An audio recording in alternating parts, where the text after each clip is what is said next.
Fox Sports. We are Fox. We are Florida. Marlin fans are feeling good, looking good. Well, most of them. Walking proud. It's a sight to see. That's because the Fish are riding high at 12-6. The franchise's best start ever. Near no-hitter last night against the Rockies. They're going for not 4, 5 in a row against the Rockies.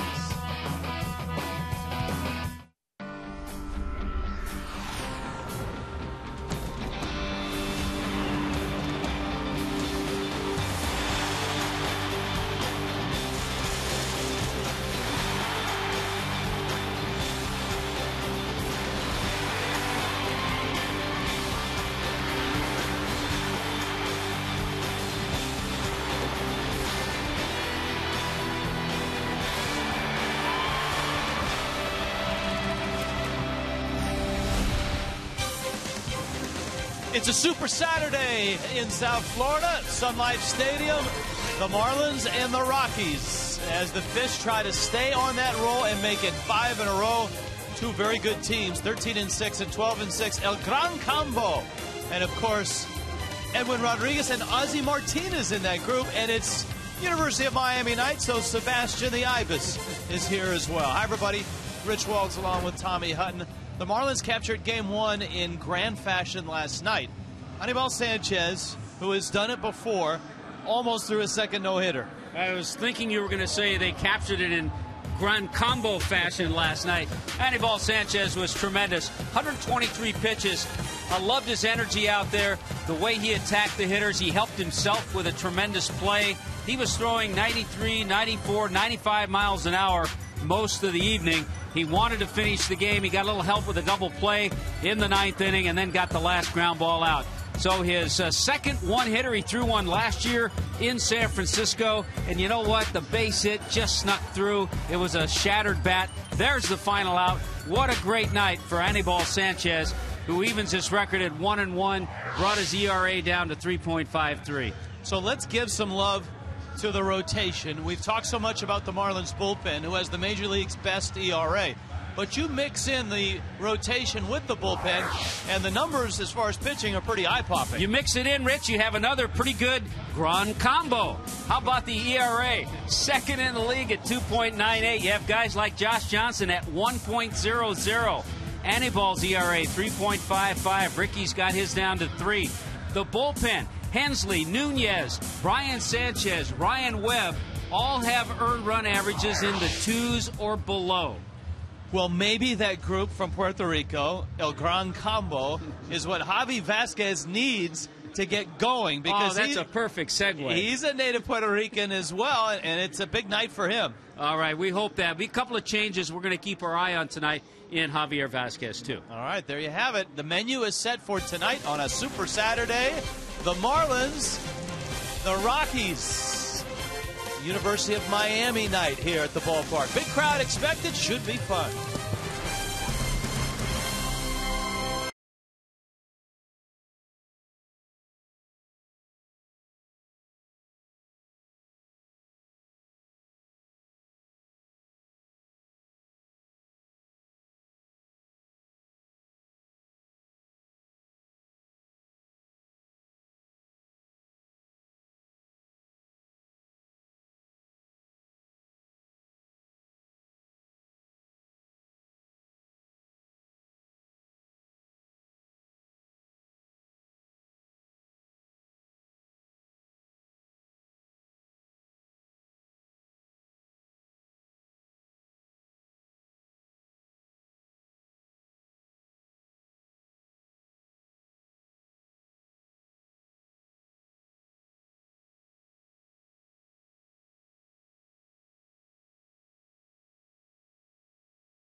in Game 2 of the three-game set. Let's head out to Frankfort. Frank? All right, thanks very much, Rich. You know, the Florida Marlins, on most Saturdays where there's a home game, especially early in the season, they conduct some sort of baseball clinic in the morning. Well, today's clinic was just a little bit different. It featured some kids who may have some physical limitations, but there is no limit to their love of the game of baseball. You guys walk, and then for about 5 minutes after, we're going to sign autographs, take pictures, have a good time. It's a clinic unlike the vast majority the Marlins conduct. This one for Broward's Challenger Baseball League. Challenger is a baseball program. It's a modified baseball program for disabled kids. Kids with any type of disability can play with us from 5 to 18, and we just adjust our rules so the kids can all hit, can all field, can have a great time, and that's really all we care about. That kids just can see the smiles on their faces, and they just really have a good time. The kids and their parents had a ball, but the players and coaches who participated enjoyed it almost as much. This is the best camp I've ever done. I'll come back and do this every year, every day, every week. These kids were incredible. And to see the smile on their face and know that we could be a little part of making them happy was very special for me. Oh, man, what an enjoyable experience, you know, for these kids to come out here and get to throw the ball around and field some ground balls and hit in the batting cage with our hitting coach, you know. So it must have been a great treat for them, and it certainly was a huge treat for me to come out here and spend some time with these kids, bring some joy. So I had an amazing time. One young man who caught our eye was Nicholas. He had a stroke at age 18 months and has little use of his left arm, so he has learned to catch and throw, glove on, with his right arm.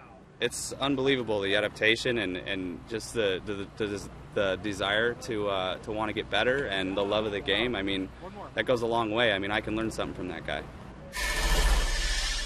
Well, maybe we all can, and a great job by John Maley, Gabby Sanchez, and Scott Cousins out this morning with the kids from the Challenger Baseball League. You could just tell these kids really love the game. They want to learn. They want to get better, and it was great. This is something the Marlins do every year, bring those kids from that Challenger League out for a clinic here at Sun Life Stadium. So it was a terrific morning. Hopefully it'll be a terrific night as well as the Marlins and Rockies get ready for Game 2, the middle game of this three-game series. Javi Vasquez, Jason Hamill, your pitching matchup tonight. Rich and Tommy on the way with first pitch next.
Fox Sports Florida brought to you tonight by Toyota, moving forward, by AT&T, by Checkers, little place, big taste, and by All Year Cooling. Today's comfort, yesterday's prices.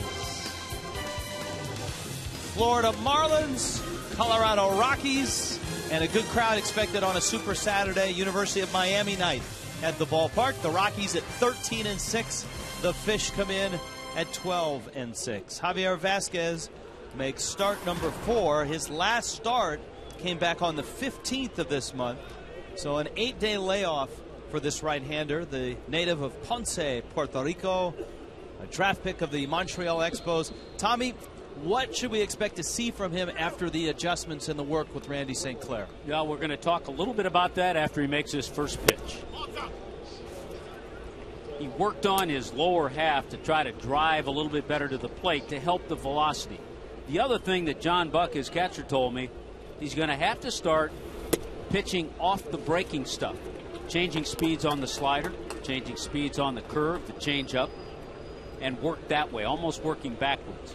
He'll have to work a lot harder to duplicate last night's effort from Anibal Sanchez, who had a no-hitter into the 9th inning against one of the best offensive teams in the National League. This is a tough out right here. Of course, Dexter Fowler got that base hit last night.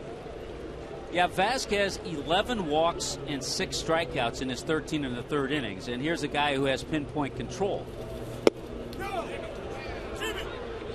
Check swing on a breaking ball. The man that called last night's game behind home plate, C.B. Buckner, down there at third, said no swing. Dan Iasonia, Dale Scott, John Tupain, also the umpires here. There's a look at Sanchez. 3-1 pitch. And that one almost hit Fowler and goes back to the screen. So much for the command in the first AB for the Rockies. Dexter Fowler leading it off. Jonathan Herrera is coming up. They're both switch hitters. So is Carlos Gonzalez is a left-handed hitter and a real good one. Troy Tulowitzki in the cleanup spot. Todd Helton seems like he's been in Colorado forever. Seth Smith in right field. Ty Wigington hits very well in this ballpark. Jose Morales, a switch-hitting catcher, and Jason Hamill will hit ninth. Yeah, the irony is this is how last night's game started, a leadoff walk to Dexter Fowler. And a strike to Herrera. Rockies got a look at Herrera last year at second base when Tulowitzki went down with an injury. Clint Barmas moved to short, and Herrera got a chance to play.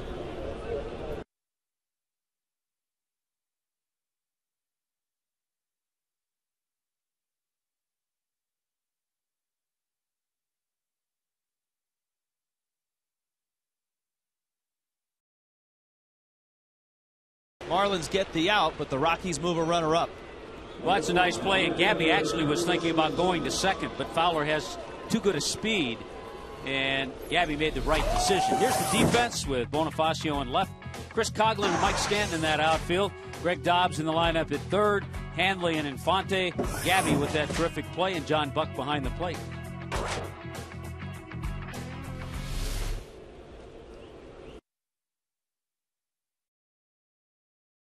Carlos Gonzalez, one of the most talented young players in the game, coming off an enormous season last year.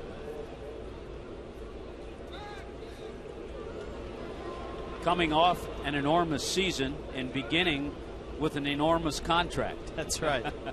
7 years, $80 million. This year, he makes just $1 million. But obviously it escalates as it goes along. He's one of those guys, Rich, that at 25 you say, wow, he's been with a number of organizations, but he's been involved in some very interesting trades. High profile trades. Yeah. Signed with Arizona. Traded to Oakland in the Dan Herron trade. And then to Colorado in the Matt Holliday trade. Vasquez trying to get a strike with his breaking ball, and he's fallen behind here 2-0. Right now, Javier Vasquez, at this stage of his career, he cannot pitch behind. He has to get ahead.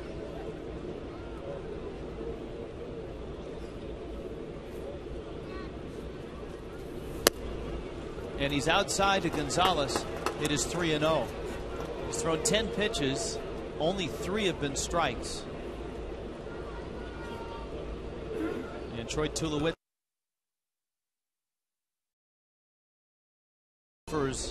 for the Rockies last night with just the 1 hit by Fowler in the 9th inning. Gonzalez was 0 for 4. Yeah, I think that's what even made the one hitter more impressive. The fact that, number one, the Rockies are off to a tremendous start, and they have a solid lineup. Sanchez now with a no-hitter and 2 career one-hitters.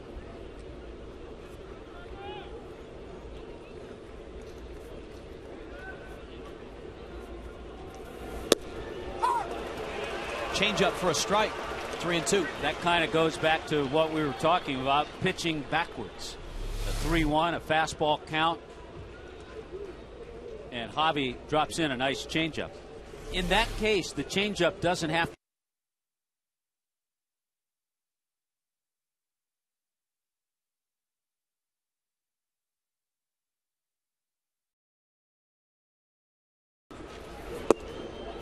slider, and it dipped inside. So a pair of walks. Rockies have first and second, and here comes Tulowitzki. The Rockies have scored more runs in the National League than anybody before the ballgame. They really haven't gotten it going offensively. Now, Troy Tulowitzki has. You look at the homers and the RBIs. But in terms of this ball club, there are some bats very similar to the Marlins in the middle of this lineup that really have yet to get going. Carlos Gonzalez, the guy at first base, is a good example of that. Ty Wigington really hasn't gotten hot yet.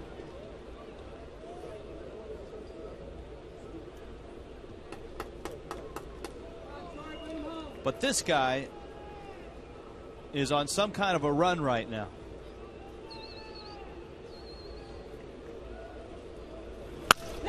And he lines one into center field. That's a base hit. Charging is Coughlin. Gonzalez is going to get all the way to third. And the 2 walks immediately bite Javier Vasquez.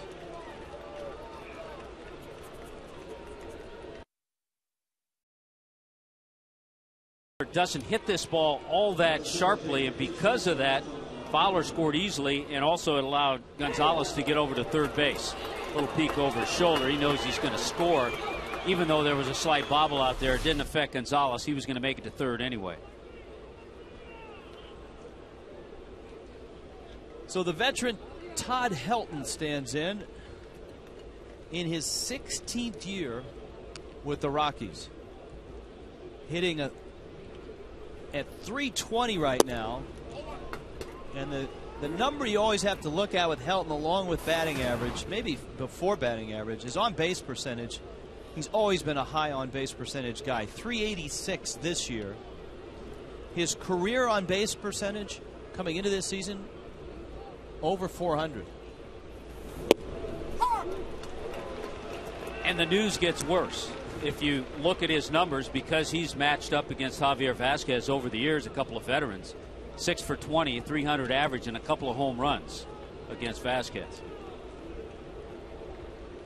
Not the power threat he once was, but still a threat to hit line drives all over the ballpark.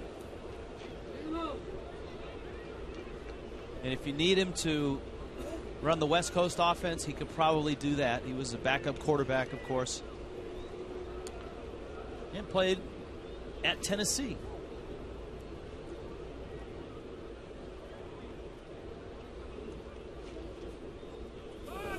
Runner goes, it's foul back. And the odd thing about that is that the Rockies in their starting lineup have the 2 guys that backed up the Manning brothers. You've got Helton, who was at Tennessee, and Seth Smith, who was at Ole Miss.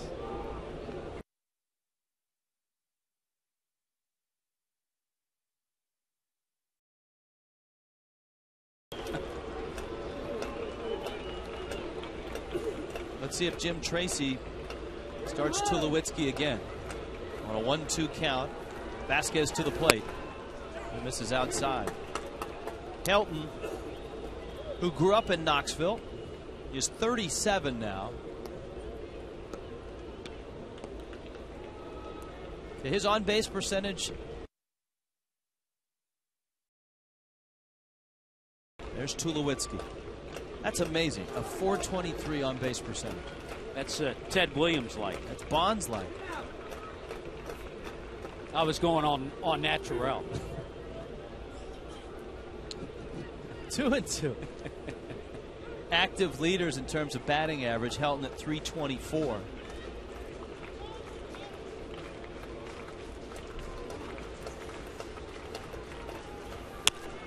Slider, and he jammed him. Hanley's out, Bonifacio's in, and Bonifacio makes the catch. Runners hold at the corners. Here's an example, Rich. That was a good pitch, and it just goes to show you, even if you don't throw 90. And a good example, an example John Buck used, was the guy that he caught last year, Sean Markham, with Toronto, who's with Milwaukee now. Markham's fastball is 83, 84 miles an hour, but he pitches with success because he can keep hitters off balance, cutter inside every once in a while, jam somebody and tie him up. And that was a good pitch, a good slider to tie up Helton. Here is Seth Smith. He was 0 for 3 last night. Grew up in Jackson, Mississippi, then on to Ole Miss. Popped him up. Let's see if it's playable. Buck over, tosses the mask, and it's 2 rows in. Well, Vasquez is kind of, I mean, this happens in baseball with any pitcher that has success with a fastball. When they get to their mid-30s and they lose a couple miles off that fastball, to transition and stay in the game, they have to be able to command that fastball and command their pitches. And many pitchers have done that. And I personally feel that Javier Vasquez will be able to make that transition. He's a smart guy. He knows what he has to do out there.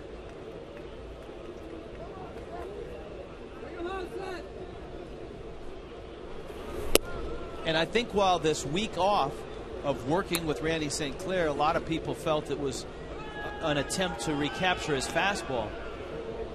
Maybe to get another mile or two with his lower body, but a lot of it was about command. Command and control. Tulowitzki at first. Carr goes over at third, and Smith fouls it into the seats. There's a decent fastball there, 90 miles an hour.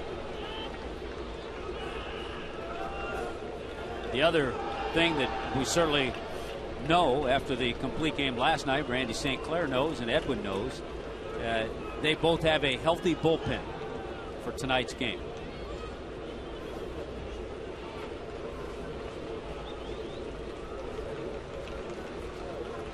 Counts to 1-2. Breaking ball, another fly ball out to left, and another off-balance swing. It's 1-0 Colorado.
En español, oprimiendo el botón del SAT.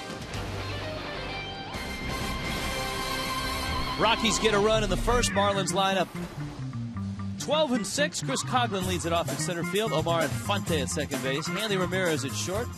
Gabby Sanchez a homer last night. He and Coghlan both went deep. Greg Dobbs back in the lineup at third. Mike Stanton another hit last night. John Buck behind the plate. Emilio Bonifacio is red hot, and Javier Vasquez hits ninth. When you hear Jason Hamill, the 6'6" right-hander, described, you hear a lot of Chris Volstad. He might throw a little bit harder, but because he's 6'6", he has to stay on that downward plane and pound that zone low. He can get out of that, and that's when he's hittable. In Hamels' last start, he lost to the Cubs, gave up 3 runs in 6 innings. Coghlan opened the game last night, at least offensively for the Marlins, with a home run to right field. His second of the season.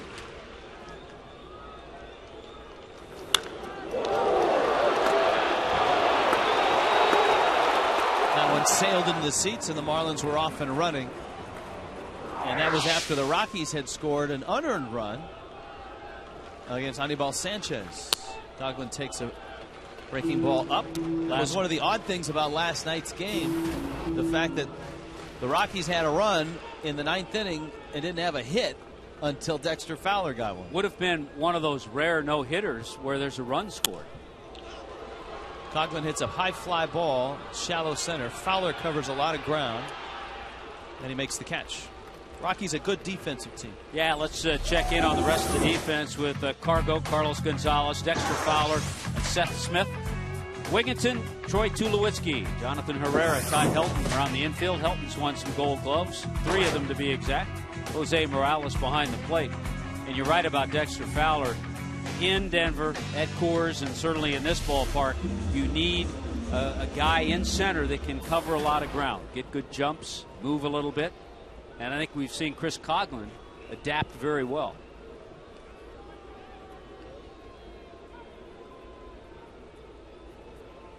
Here's Infante. Omar takes a strike. Infante had 2 hits last night. He's starting to show a spark at the plate after a lot of work with John Maley, trying to keep him back on his back leg, use his hands much like he did in spring training. Well, I'm telling you, you think about it, Rich, pitching coaches, hitting coaches, there's never a time where you can just sit back and relax, that you have all of your guys on track. There was a Major League hitting coach that once described it as the clown at the circus that is spinning the plates. Yeah. You got to go around and get the plates going. There may be some plates that are spinning just fine. But just as you get them all going, that one down at the end starts to slow down. Yep.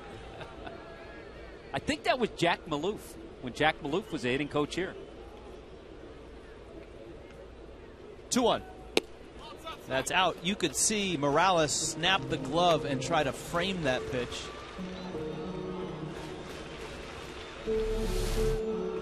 Watch the catcher reach out, try to bring it in. Ball's hit well to right, but right at Smith.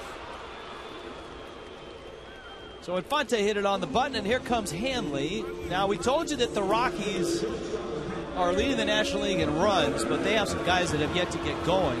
The Marlins are similar in that they're 12-6, and they're getting very little from a few of their guys, and Hanley is one of them. Hanley hitting just .207, is not homered yet. 0 for 4 last night with a couple of strikeouts. Well, the Marlins pitching staff is leading the league in allowing the fewest runs.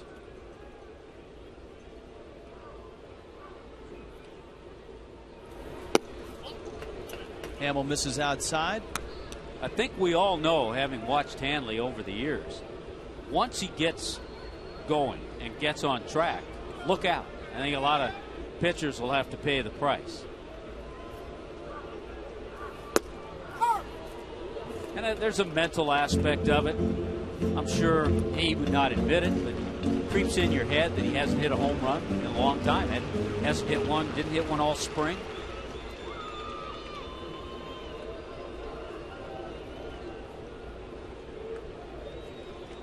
Well, 1 pitch. Hamill misses outside. Hamill spent 6 years in the Rays organization and was on that team that in 2008 went to the World Series. Last year was part of the rotation for the Rockies. Made 30 starts, was 10-9. Hanley goes after a breaking ball on 2-1, and it's 2-2. That's just the kind of swing you don't see Hanley take when he's locked in. 2-1 goes way out of the zone. Look where that pitch is, almost out of Fox tracks.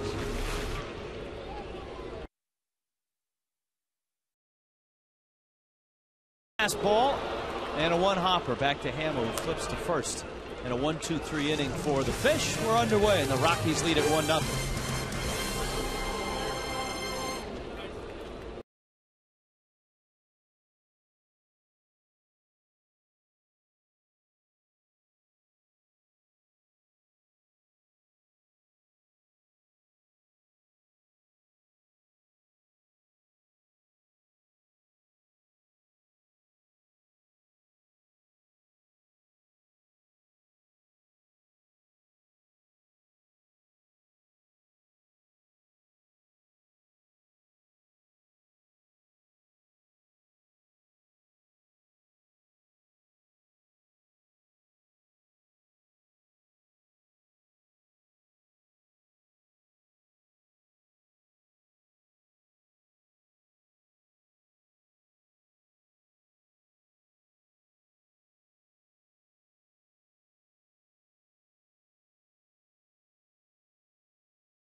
Rockies and Marlins, two of the best records in the National League, and the Rockies have a 1-0 lead.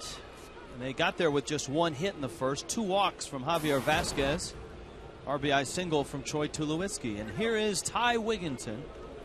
Wigginton, the Major League veteran, his 11th year in the big leagues. And he yanks one down the third base line foul, and maybe his first chance to really play on a contender. Look at the matchup against Vasquez. Now, there are some numbers about Wiggy, not only against Vasquez, but in this ballpark that are downright scary. In this ballpark, he's hitting .350 in his career. Overall, he has 11 career home runs against the Marlins. Wigginton did not swing. Wigginton, of course, an original Met draft pick, but then played in Pittsburgh and in Houston, spent the last 2 years in Baltimore, and was an All-Star last year. So a well-deserved honor for a guy that's always been a professional hitter to not only be an All-Star last year, but now this year he gets a chance to play on a contender. And was able to, as a free agent, sign a 2-year contract.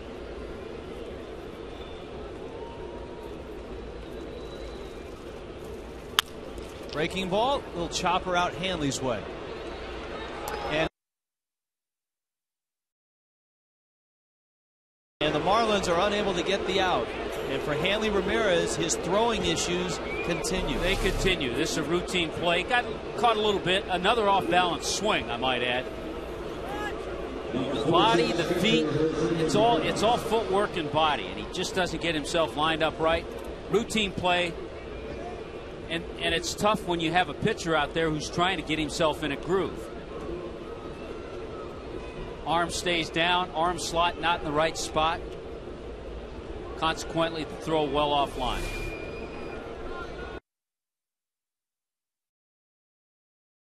And here's Morales, the switch hitting catcher, and he takes a strike. Chris Iannetta has a little bit of a back issue, so he's not in the lineup tonight. Morales, who spent 10 years in the Twins organization and in parts of 3 seasons played 74 games in the big leagues with Minnesota, is the backup catcher for the Rockies right now. The pitcher Hamill is on deck. Morales fouls it back to the screen. Thought about the Marlins pitching.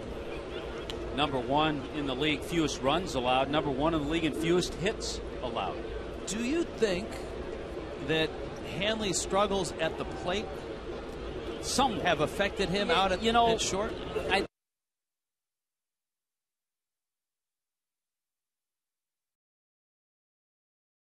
Has made some really good plays. I think mentally the throwing thing has just gotten in his head. Not a full-blown Chuck Knobloch. Time. I think he took more time than he wanted. He had to get rid of that ball faster. Even though Wigginton isn't a speed about it, that's when he has trouble. Vasquez with an 89-mile-an-hour fastball for a strikeout. Family Sunday tomorrow at 1:10 finishes the series against the Rockies.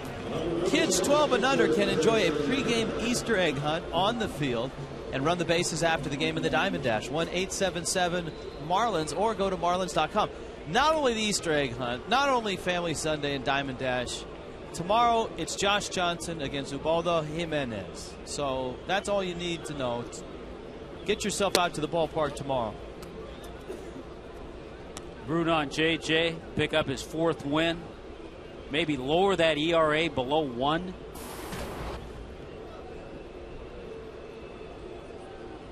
Hamill taking a long look down at third base coach Rich.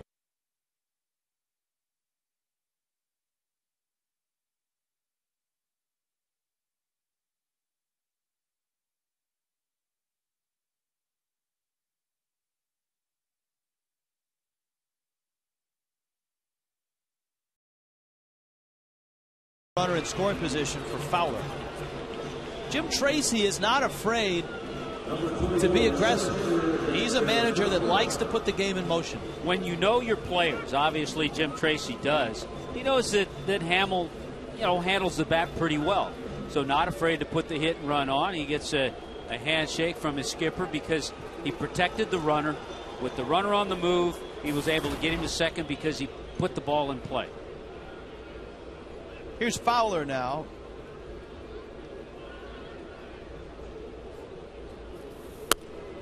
Fowler is one of those guys, much like a Michael Bourne. The Rockies hopeful that as his career evolves, he continues to get more and more plate discipline, is able to put the ball in play a little more consistently, especially on the ground.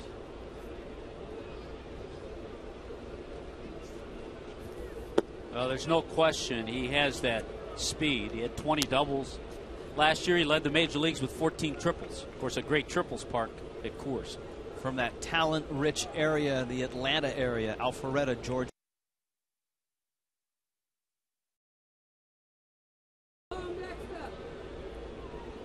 Vasquez did not have a good year with the Yankees last year, an ERA of 5.32. And his fastball tonight has been hovering 89, 90 miles an hour. Yeah, he's had a couple at 90.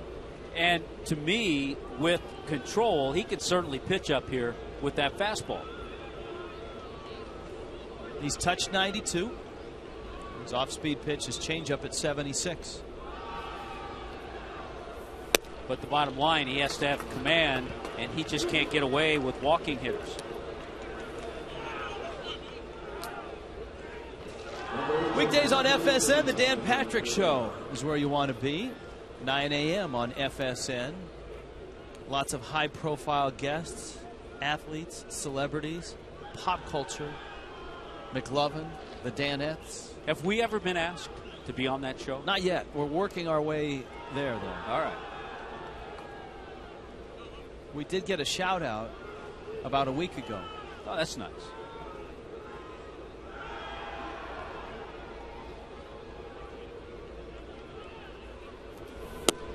Fastball runs away from Jonathan Herrera, the switch-hitting second baseman. Trying to put in his first full year in the big leagues. 26-year-old Venezuelan.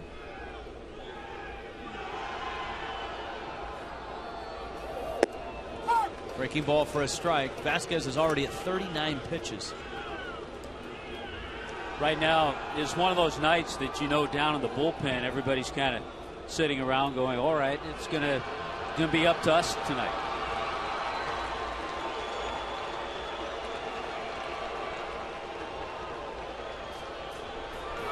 And I've heard, Rich, that the comic relief supplied down in the Marlins bullpen has been supplied by Edward Mujica.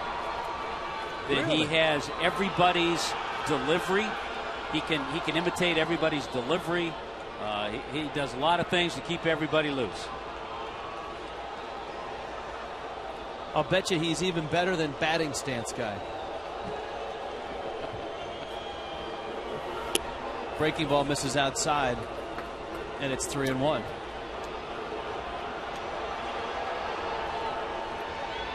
See, now this is a guy certainly that Javi wants to go get. He doesn't want to have to deal with Carlos Gonzalez and then Tulowitzki to follow. Amen.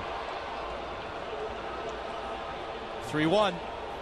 And the same could be said, and this is what tells you he just does not feel comfortable out there. He knows he's a veteran of this game long enough. He knows he has to go after hitters like Fowler, like Herrera, and not have to deal with a Gonzalez with the bases loaded now.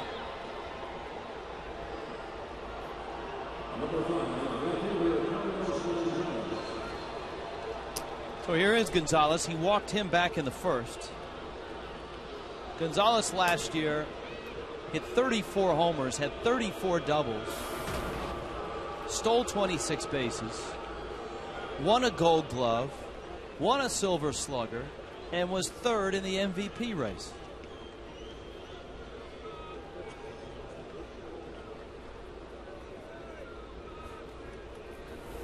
And as Tommy pointed out, that's why the Rockies signed him through 2017.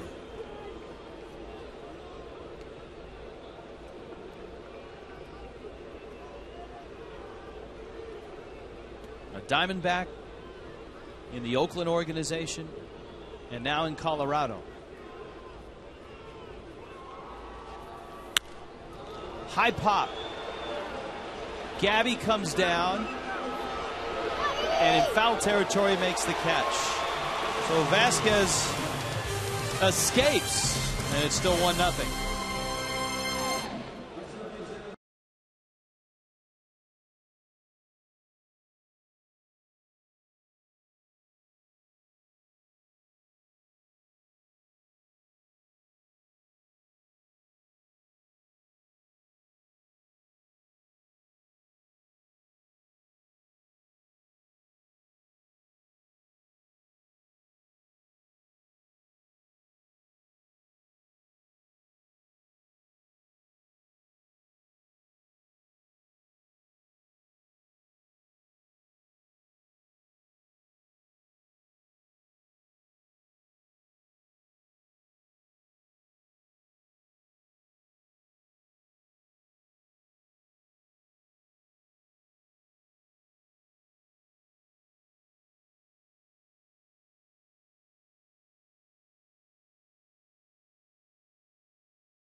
Let's check in with Allison Williams. Allie?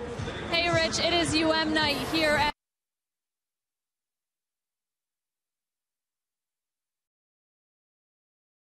that are currently playing in Major League Baseball. Here's a look at the other guys. Danny Valencia for the Twins, Ryan Braun for the Brewers, who just signed a 5-year, $105 million contract extension to keep him there through 2020.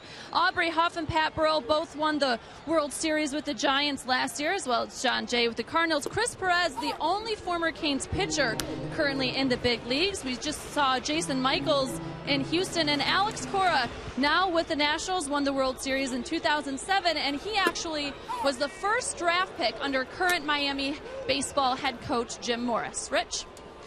Allison, it's the UM night is always a fun night here. It certainly is for Gabby, but the ballpark usually fills up as much as usual on a Super Saturday to have UM night in combination. You can just imagine that when the Marlins move into the new ballpark,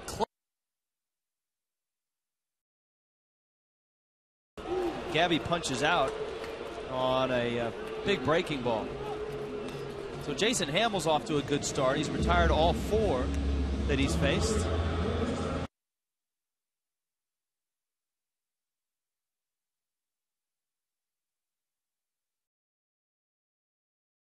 Three for 4 with a home run, 3 RBIs last night, too.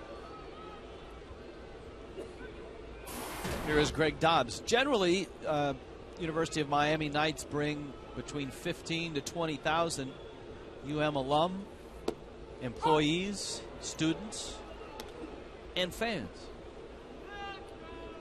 And so the crowd tonight expected to be between 25 and 30,000. Hamill misses up to Dobbs. Greg Dobbs getting some time as a starter. Number 1, because he's hot. Number 2, because he's left-handed. In the absence of Logan Morrison, Edwin likes that left-handed bat in between Gabby and Mike Stanton. Dobbs did not start at third base last night. Bonifacio started there. Donnie Murphy finished there. Fastball misses in. So far, watching Hamill, he's mixed things up. He's worked in and out. Threw a good curveball to strike out Gabby. And a good fastball to strike out Dobbs. Give you a little scouting report on the 6'6" right-hander.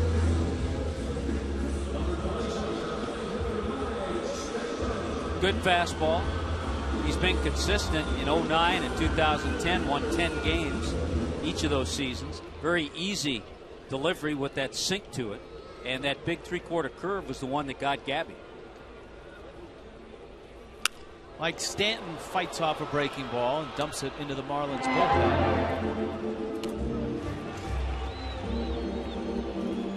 Stanton last night, another base hit. He was 1 for 3. Mike working on a little 5-game hitting streak right now. Fastball fouls it back. You can see the homestand that he's had. Marlins, of course, sweeping the Pirates and winning the first game against the Rockies last night with a near no-hitter by Anibal Sanchez. Stanton takes down low. Sanchez, one of the notes coming out of last night, Elias reporting that no other major league pitcher since Sanchez threw his no-hitter in 06 has thrown 3 complete games allowing either 1 or no hits. So he's got the no-hitter and the 2 one-hitters. No pitcher in that span in baseball has done that. Yeah, we mentioned the other one-hitter was last year in San Francisco.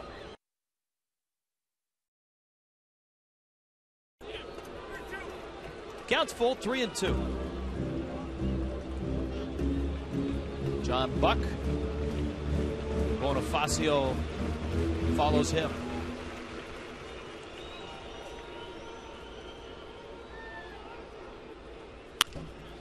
Grounder to short, Tulowitzki. Gold Glove winner, fielding Bible winner, Troy Tulowitzki. Hamill has retired all 6 he's faced.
1-0, Rockies on top. It's the third inning, and it's absolutely perfect at the ballpark.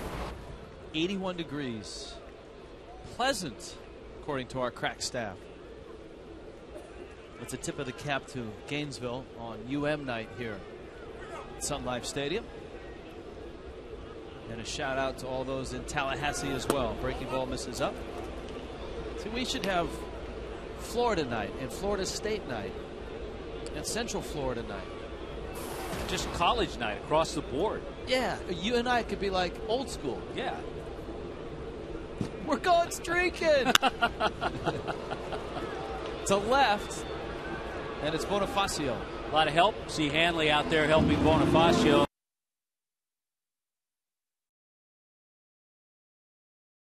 Pick up those high fly balls. I was talking with Scott Cousins about that, and we've had many conversations with Josh Willingham when he was here. Cousins was saying that those lights are so low, they're football lights, they're not baseball lights, and he had trouble even with that tremendous catch he made last night. He said he lost it briefly in the lights and still made the tumbling catch. That was the double play. Started that double play. Yeah, that was after the no-hitter. That catch kept Anibal Sanchez in the game. You got it. Right after the no-hitter was broken up. Helton stands in. He's 0 for 1. You know, of all the accomplishments of Todd Helton and the way he's hit the Marlins and everything, he's not hit well here. Over 100 at-bats, 115 at-bats in this ballpark. Todd Helton hitting .235.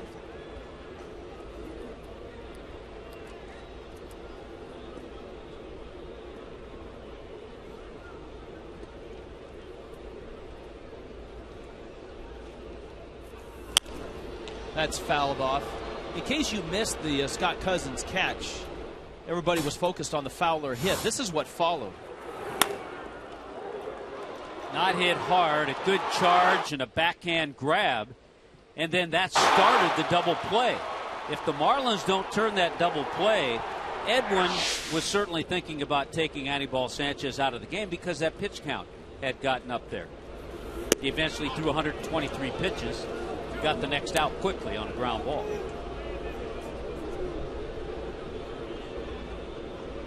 The third base umpire, John Tupain,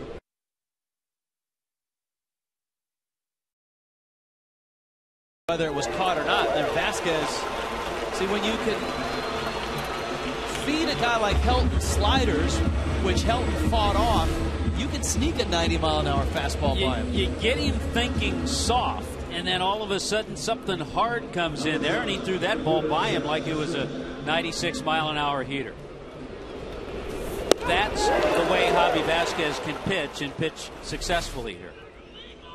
Now Seth Smith for the Rockies. East meets West here with the Marlins and the Rockies. Bonifacio trying to chase it down. And of course the Marlins at 12-6. The Rockies are at 13-6. The Rockies lead the West. They open with a 3-game lead over the Giants, and that lead has been stretched to 3.5. The Dodgers also 3 back because Atlanta scored 3 runs in the top of the 7th to beat Tim Lincecum and the Giants in San Francisco. Tim Hudson was dominant in that ball game. Came within 1 out of his first complete game this season. Yeah, there have been some nice pitching performances. Certainly Anibal added his 9 innings to that. The Phillies continue to toss zeros at the Padres in San Diego. They've shut out the Padres 2 consecutive nights.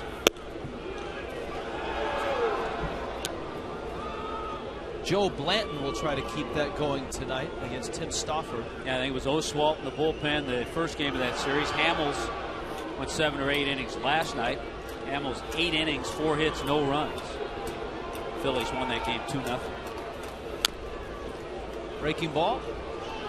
The breaking stuff that Vasquez has is good enough, and we talked to Randy St. Clair about this. It's good enough that, as we pointed out, he can live at 90 if he can throw that for strikes, because Vasquez is now starting to take something off and put a little something on it. He's changed. He he can see that Vasquez has put it together a little bit better. He's mixing it up. A lot of off-balance swings from this good hitting club. And we'll see that tomorrow with Josh Johnson. That's another thing JJ has added to his arsenal. He is starting to change speeds on his slider. Change speeds on the slider and then has added the curveball. Did he go? No swing. That's amazing. You see that call, I'd say 75-80% of the time, even though it looks like he checks it, it's called a swing. I'll bet you half the umpires call that a swing. He did a good job by Smith. He did a pretty good job of keeping the bat back. But another good pitch to almost get.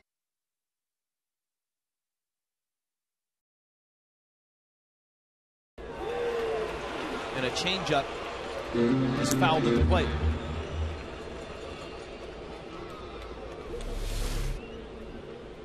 So after that hard pitch that he ran in that Smith checked on, he came back with a real good changeup. So Smith's actually having a pretty good at bat to stay alive here.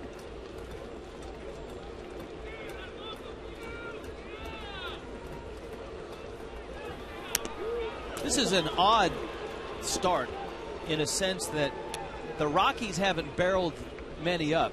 Even their base hit, Tulowitzki's, was kind of off the end of the bat. And yet Vasquez has thrown 59 pitches through 2 2/3 innings.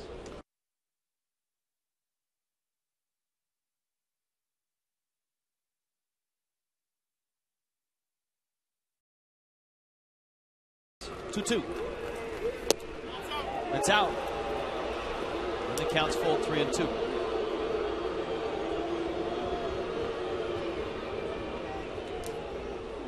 Wigginton is on deck.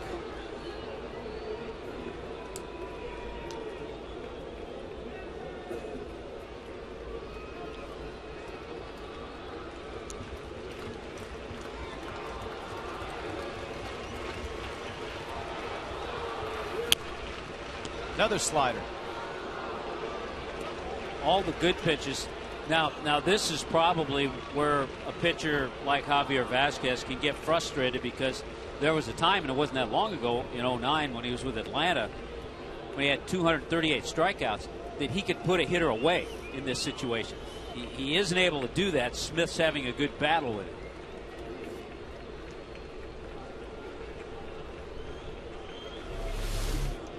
Oop, the contacts. Timeout.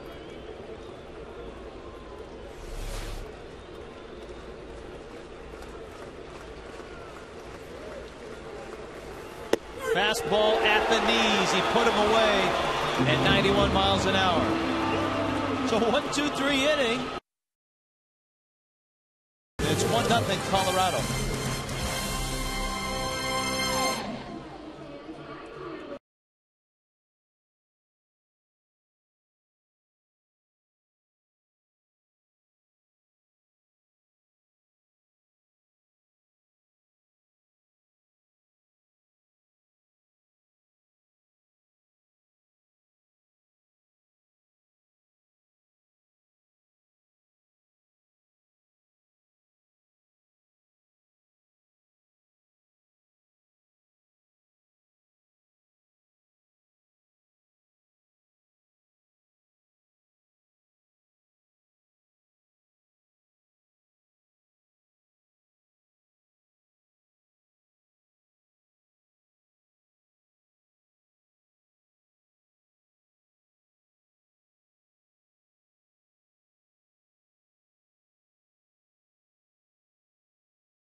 Hurricane hit leaders in the big leagues. Aubrey Huff, who finally got to the postseason last year and, of course, won a World Series ring. Got Greg Vaughn, who had a terrific career. Mike Pagliarulo. CJ. You know who's going to, he's not even on that list, but you know who's going to pass all of them. Ryan Braun. Ryan Braun. And he'll get there. And I don't know who runs the alumni donation hotline, but you might want to place a call to Milwaukee. And after the new contract extension, Ryan Braun locked up through 2020. And I'll tell you another thing. If he stays as steady as he has his first year early on this year, Gabby Sanchez is going to find his name up on that list as well. It's a great point. I think Gabby is overshadowed a lot nationally.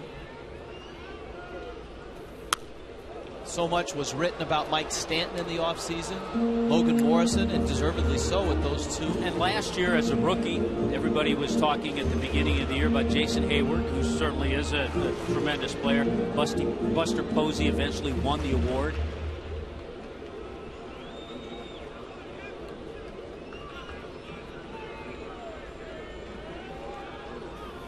Buck, solid drive to left. He's going to get to the wall. Buck will try to stretch it. And he is hit there. That was close.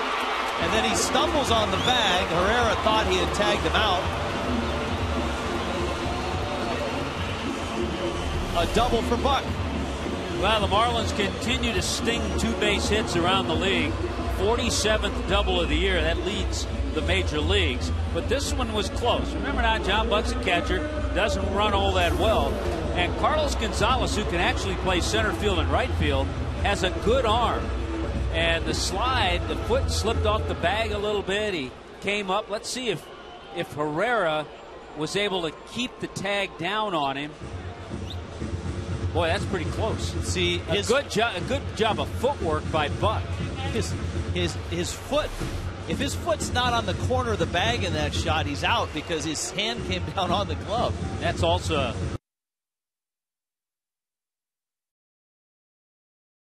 Well, he does the right thing. He slides in hard, but the foot hits the bag and then slips off of it. It pops away. So then he tries to get that back foot on there. Well, here's Bonifacio. And right now, Bonifacio on a nice run. 2 more hits last night. He's 8 for his last 17. Got the rosin on the helmet. He's ready to go. And I think that's why Edwin has him in the lineup. We'll see Scott Cousins get a lot of opportunities.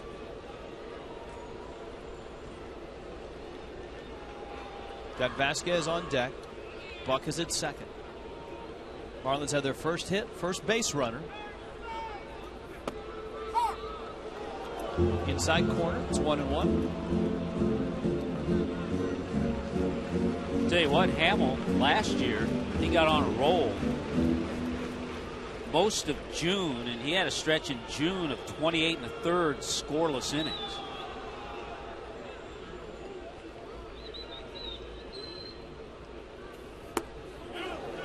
Did he go? Yes. Been busy down there for C.B. Buckner.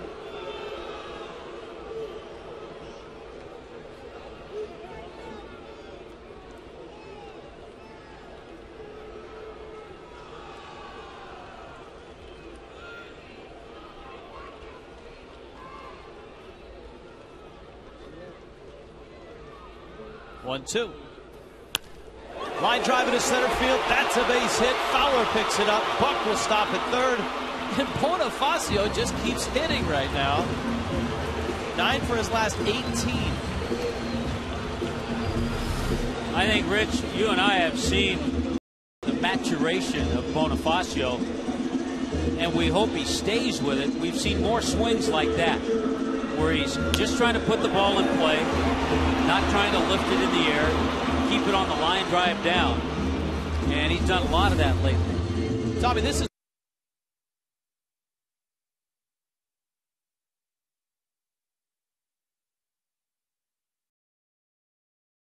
at third in John Buck. Right now you're trying to drop down a sacrifice bunt to move Bonifacio to second base. But of course, Bonifacio has enough speed that he can steal second. You can't rule that out because then you can kind of.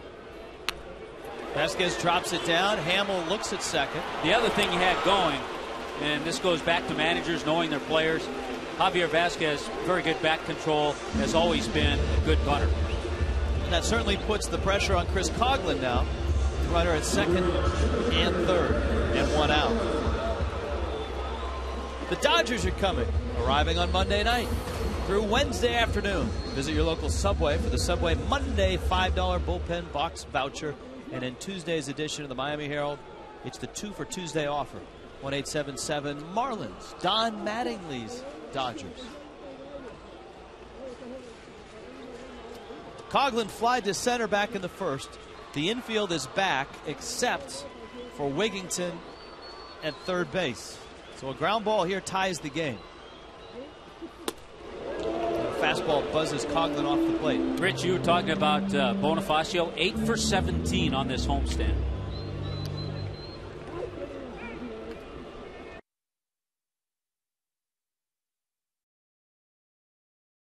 Of course, I say that with Coughlin up there, he could score on a base hit to the infield. He did a few days ago.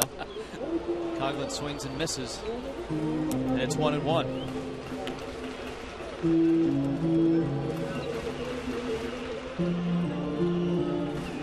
Fourth start for Jason Hamill out of Treasure Valley Community College in Oregon.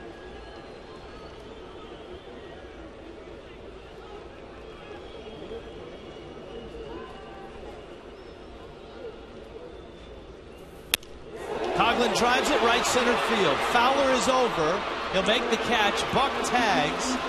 And the throw goes to third, and the Marlins have tied it.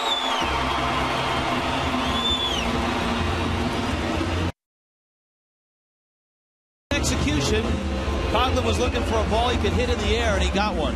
You know what? Good execution all around. The base running of John Buck to get the double to start things. Bonifacio's base hit. Vasquez dropping down the nice sac bunt. And the sacrifice fly delivered by Chris Coughlin. Good job all around. And Bonifacio is still in scoring position. Here is Infante. He lined to right his first time up.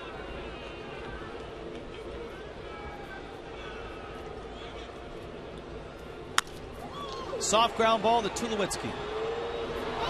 Whips it across in time. Inning over. Marlins get a run and tie the game 1-1.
Welcome back to Sun Life Stadium. 1-1 as we go to the top of the fourth. I'm Frank Fort along with Rich Waltz and Tommy Hutton. As one of our favorites, Ty Wigginton steps to the plate. He recently got his 1,000th career base hit. Now, it took him 10 seasons and 6 teams. He is one of only 4 active players to spread out 1,000 hits over that many teams. The others, Cesar Izturis, 6 teams. Felipe Lopez also with 6 teams, and another one of our favorites, guys, Matt Stairs, spread 1,000 hits over 7 different teams. So a nice milestone for Ty Wigginton. A lot of different ball clubs, but always a pretty solid player, guys. Very solid. Javier Vasquez, the 0-1 pitch. Wigginton hits that one to center field. Coughlin went back, now comes in. You know, the other thing about that, the 1,000 base hits, you hear about guys with 3,000 and all that. It doesn't sound like a lot, but you know what? Over the history of the game, just a little over 1,200 players have 1,000 hits or more. And you think about the number that have played this game. Well, Tommy is revived here in the booth. We'll go to our AT&T trivia question. On University of Miami night, which 2 teams are tied for drafting the most Hurricanes? Now those peanuts get you all the time. Fastball, fly ball. You okay, partner? Yeah, but over 17,000 players have played this game.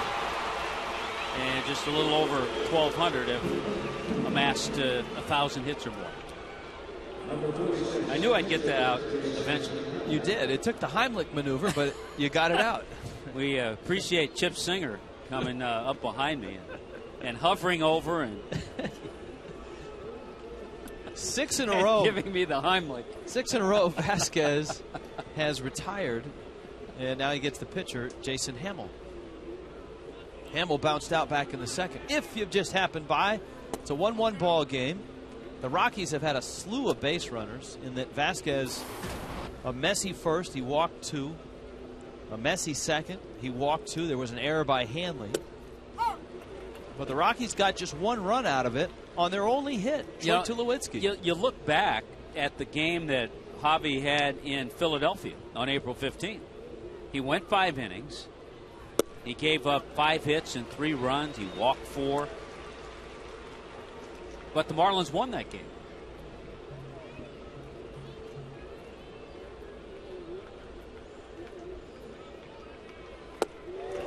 Slow breaking ball and a 7-pitch inning. Just like that, we're headed to the bottom of the 4th.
Fox Sports Florida is brought to you by Metro PCS. Android phones now available at Metro PCS. Plus, get unlimited nationwide service for just $50 a month. Metro PCS, wireless for all. By T-Mobile, America's largest 4G network. And by Nissan. Get to a Nissan dealer for great deals on innovation you can count on. Innovation for all. Sun Life Stadium all lit up. Good crowd on hand, a Super Saturday. University of Miami night here as well. This is one of those crowds, Tommy, where next year it will almost fill the place. down in the new ballpark. Here, you're still looking at 35,000 empty seats in a big old football stadium. But that's for next year. This year, the Marlins are off to a 12-6 start as Hamill throws a fastball by Hanley Ramirez. And the 12-6 start for the Marlins equals the franchise's best start ever back in 2004. It's really been a crazy history the Marlins have had with the Rockies, too. Two teams coming into the league in '93. The Marlins against the Rockies here are 49-27. In Colorado, they're 28-48. So almost the opposites. This has been a tough place for the Rockies to play. Mile High and Coors Field, been tough places for the Marlins to play. The Rockies traditionally a very good home team, not a good road team. Hanley drives it to right center field. Over for it is Smith, and he makes the catch. Last year, they were an extreme split home road. The Rockies were 23 games over 500 at home. They were 19 under on the road, and so Jim Tracy is thrilled that they have won 7 of their first 9 on the road. Anytime a Rockies team does that, they're going to have a real good chance to get to the playoffs because they always play so well at home. Gabby with a big swing and a miss. Let's flip the phone and see our AT&T trivia answer. University of Miami night. Which two teams are tied for drafting the most Hurricanes? Yankees and Athletics, 15 each. Tulowitzki, little off-balance flip. He makes it look easy. He is a phenomenal fielder. The Gold Glove last year. He has won a couple of those fielding Bible awards. And of course, the other night we had John DeWan on. Well, he has range, and he has one of the strongest arms at shortstop of any player. Showing the range there and then showing the accuracy throwing across his body. To perfection. I need to find out if that's still that glove that he uses is still the one that he used at Long Beach State. Yeah, it is. No, he's got a new one because it's got the gold stuff on it. The old one he had, so he finally put it out to pasture, was so beat up. He had used it for like 8 years. And as the story goes, when he first got to the big leagues as a rookie, in batting practice he had it. Walt Weiss, a terrific shortstop who was also on the staff, came up to him and said, "What is that?" He said, "Well, that's the glove I've had since college." He said, "Well, what are you doing using it for batting practice? It'll never last." You get free gloves up here. Yeah. Walt Weiss, a former Marlin. Players get attached to their gloves. Well, see, you talk about it. Most players will always have their gamer, which they use in the game, and don't touch during batting practice and infield. Then they'll always be working in another glove to try to get one ready in case something happens to the gamer.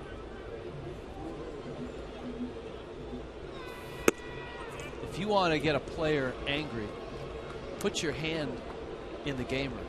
Oh. Or the other thing that'll really get a player angry, an everyday player, a hitter, is if a pitcher uses his game bat. That sets you off. 3-1 to Dobbs. In the dirt. Greg Dobbs works a 2-out walk.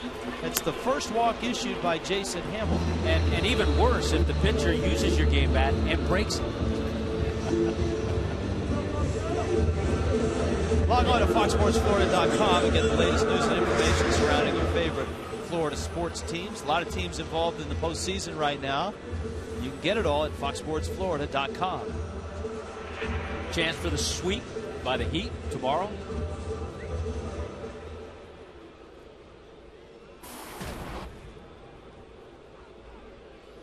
Here's Mike Stanton now. Stanton bounced to short. He's back in the second.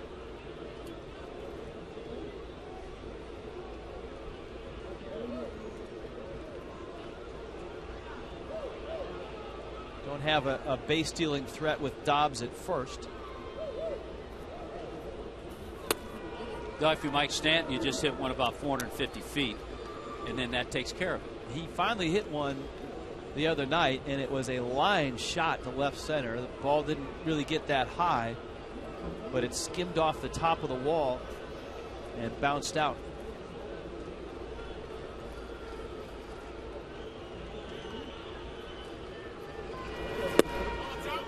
Breaking ball missed outside, and in case you missed the Stanton homer,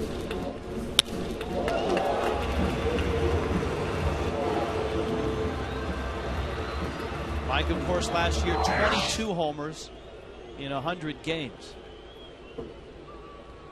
He hit 8 of his homers in September.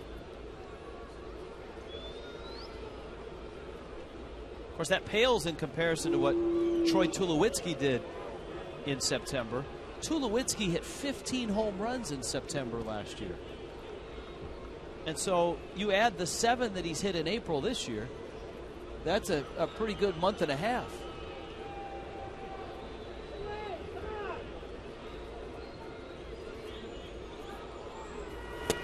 Stanton had a pitch to hit and he missed it. Not only did he hit those 15 home runs, Tulowitzki, in September, he had 40 RBIs in September. September is usually the Rockies' month, and it was at the start of September. But when they got to September 18th, they were a game behind the Giants and then lost 13 of 14 to finish 9 out. Stanton has been late on 2 average fastballs. Yeah, he's actually, as you said, Rich got a couple pretty good pitches to hit. Speaking of the Giants, I saw where Cody Ross is back in the lineup off the disabled list. Giant fans happy about that.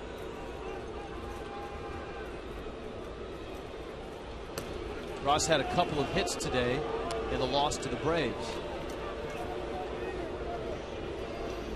Also appearing in a great YouTube video with Brian Wilson for a charity in San Francisco. What's the name of that song? It's a lip sync video to a popular song, Dynamite, the name of the song. Dobbs is running. Stanton breaks his bat. Dobbs around second. Over for is Smith. He has it cleanly, and Dobbs will stop at third. You could hear the bat shatter on impact. But Dobbs on the move. He's at third now. This shows you the strength that Mike Stanton has. Hit it off the end of the bat. If he squares this one up, it goes through the gap and Dobbs scores. But because he shattered the bat, the right fielder, Seth Smith, able to get over, and that keeps Greg Dobbs from scoring from first base. But it shows you the kind of strength that Stanton has to hit a ball that well, that far, and shatter the bat. Something else to file away.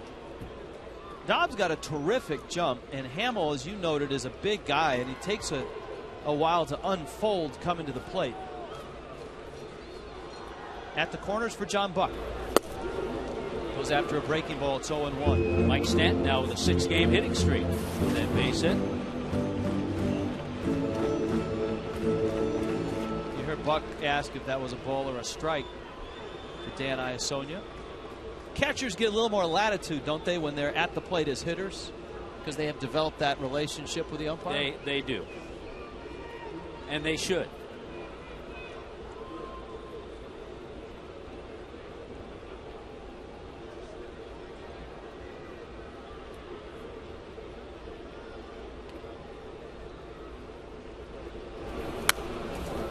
Good rip there. 0-2. He knew it, too.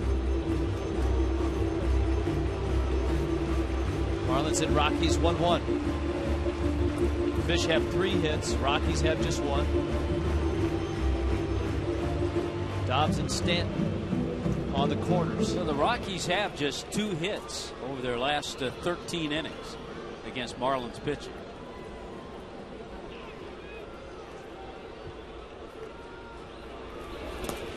In the dirt, Buck goes after it. Morales throws him out. So Jason Hamill strikes out John Buck.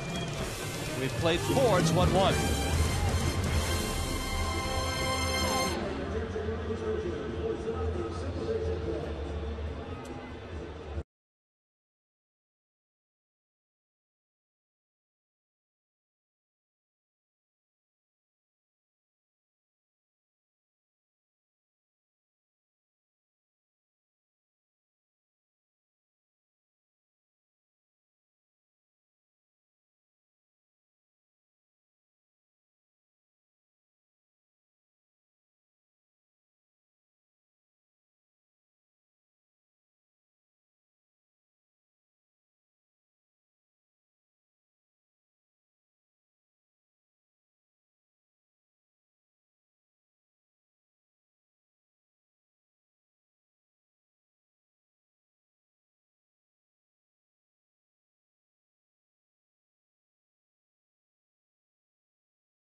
Super Saturday, University of Miami night, and a 1-1 ball game. And we check in with Allison Williams. Thank you, Rich, for UM Night. I'm here with Provost Thomas LeBlanc. And Tom, a special night for UM faculty to come out with their families. Students get to watch the ball game here for UM Night.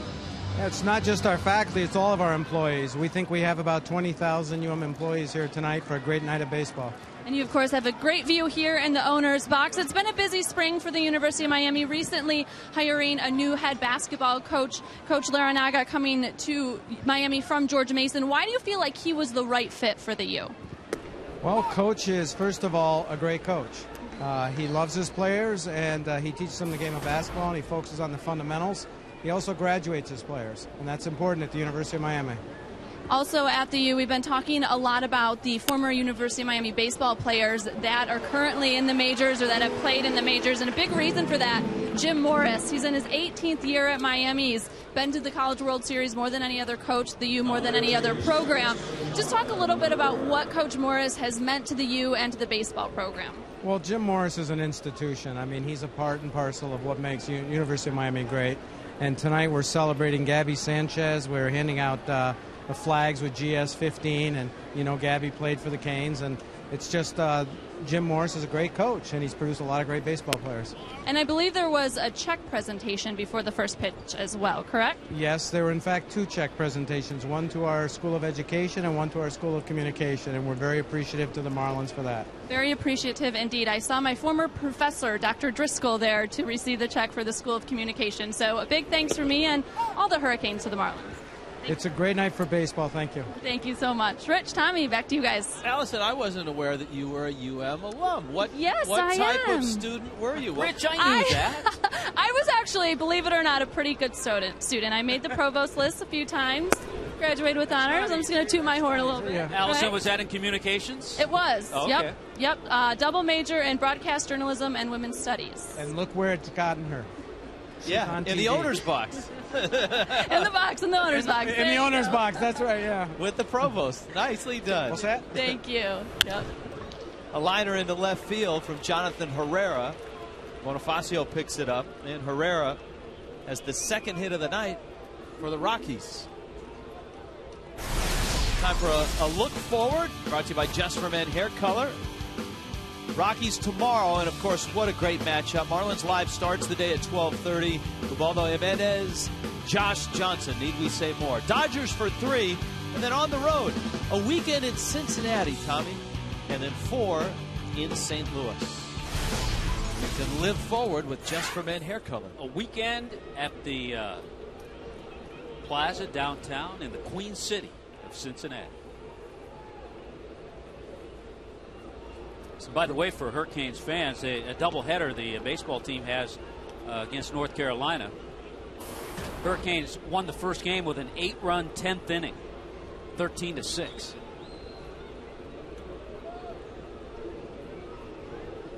North Carolina bullpen apparently not as rested as the Marlins pen.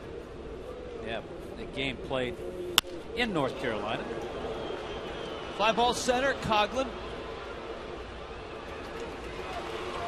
It's amazing, as we've watched Javier Vazquez, how he has totally turned things around. And I think that goes to what we were saying, how at 34, he knows his game, he knows his body, he knows what he has to do to be successful up here.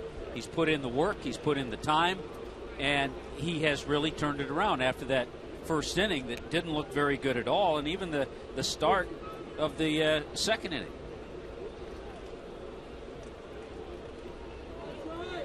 It's one of the things about this Marlins rotation. Tulowitzki, it's a pop. Infante into shallow right. We'll talk about it when we get back, because Javi Vazquez is rolling through the Rockies now. It's 1-1.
For it, Frank. All right, thanks very much, Rich. It is, of course, as we mentioned, UM night here at Sun Life Stadium. Now, we've talked about former UM players in the big leagues. One of those that could have been a UM player was Dexter Fowler, the Rockies center fielder. In 2004, he was a hotshot player out of Milton High School in Milton, Georgia. He signed a scholarship to the University of Miami. He was signed, sealed, but not yet delivered. It was 3 days before he was ready to leave for South Florida when the Rockies wrote in and offered him a $925,000 bonus spread out over 5 years, a management-friendly figure, and Dexter decided to sign a pro contract. Well, it's all worked out because everybody thought he was going to UM, so he was picked in the 14th round, but yet got that $900,000 and plus 25. That would have been an equivalent of really a supplementary first-round pick. So the Rockies came in at the last minute and more or less stole him from the University of Miami. Jim Morris wasn't happy about it, but it's all worked out for Dexter as he's made his way to the major leagues. But he was a Hurricane about 3 days away from being a Hurricane before the Rockies came in with that last-minute offer, guys. All right, thank you, Frank. Javi Vazquez is up. Vazquez to be followed by Chris Coughlin. You saw Emilio Bonifacio lining a bunt to a sliding Ty Wigginton for the first out. That was a good attempt, and trust me, if that ball gets by Wigginton, all of a sudden Bonifacio has a bunt double. 0-2. Vazquez dropped down a sacrifice bunt. I was talking about the pitching staff just before we left that last break, and Vazquez is a good example of that. The Marlins don't have a knucklehead starter on their staff. You know what I mean? Like a free spirit guy that doesn't put in his work. Every one of these starters are hard workers. Business is business. Line drive to right, and Vasquez has himself a base hit. Josh Johnson is like that. Ricky Nolasco is like that. Vasquez certainly is like that. Anibal Sanchez, you've seen the weight that he's taken off. Chris Volstad. I think if there's one, and they all work tremendously. It's a nice little base hit by Vasquez. I was surprised Smith was playing as deep as he was. But the one who's probably the loosest and appears to have more fun is Ricky Nolasco. Right. But Ricky works as hard as anybody. Oh, yeah. And don't go near Ricky the day of his start. Oh, no. If you can find him behind his hoodie.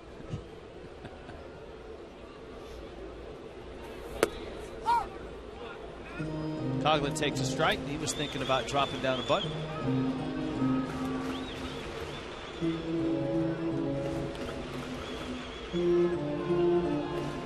And the guy who keeps them all together, that man right there, Edwin Rodriguez.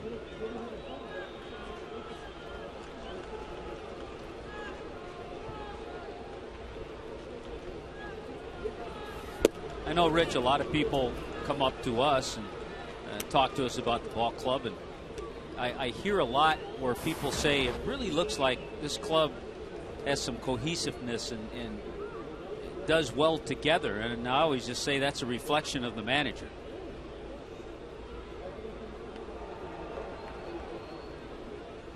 One coming. I think Wes Helms said that very same thing a few days ago on a post-game interview on Marlins Live, that in all the time that Helms has been a Marlin, that this is the closest knit group that he's been a part of. That's good to hear. That'll get you a long way. That and some really great pitching. Well, and a bullpen this year that has been a lockdown bullpen. Combine it with the starting pitching the Marlins have been getting, and that's why the Marlins are 12-6 right now without the bat of Hanley Ramirez, with Logan Morrison on the disabled list, with Mike Stanton yet to heat up. Coughlin fouls it back, and it's 2-2.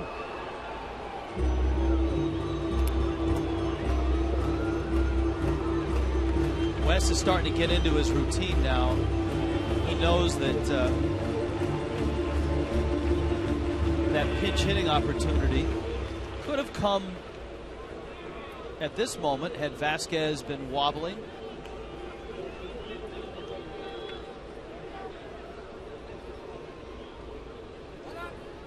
Coughlin calls timeout. I mean, pinch hitting's a lot different than it used to be.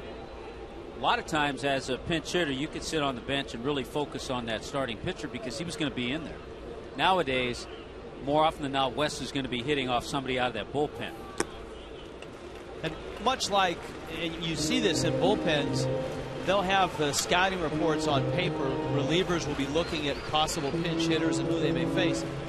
The same is available for the different relievers and the pinch hitters as they go back in the cage and either take live pitching or soft toss or hit off the tee. They'll have those same scouting reports, and they'll know who's up and warming and who they might face.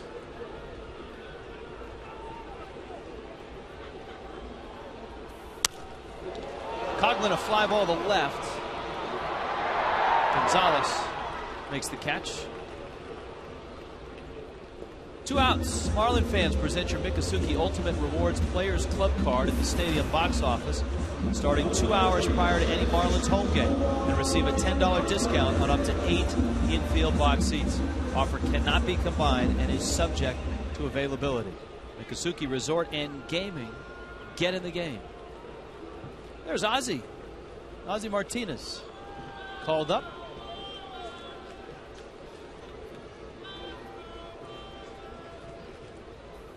Talked to Edwin before the ball game about Ozzie's arrival and the decision to bring Ozzie up and not an outfielder. He said Bonifacio's ability to play the outfield made that an easy decision for him. And a lot of times you look at numbers, Ozzie not off to a great start in AAA, hitting below 200. But at this point, the best fit for Edwin and his ball club. And another thing that factored in, as well as the solid 2 weeks that Ozzie started last year and played every day in the big leagues and played well, was the fact that in spring training they used him as a pinch hitter a few times just to see how he would react. And he had some pinch hits. And so that kind of fell into line in terms of the decision to bring him up.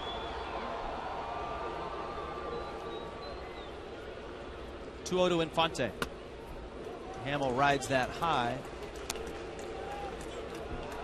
You know, the funny thing about all the struggles for Javier Vasquez and the clean start by Jason Hamill is that Hamill is just 3 pitches behind Vasquez on the pitch count.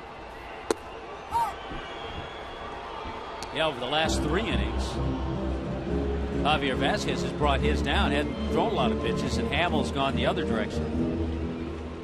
Last 2 innings, Vasquez has thrown 15 pitches. He threw 23 in the first. Of course, Hamill set down the first 6 men he faced. 3-1. And a strike to Infante. I think taking all the way.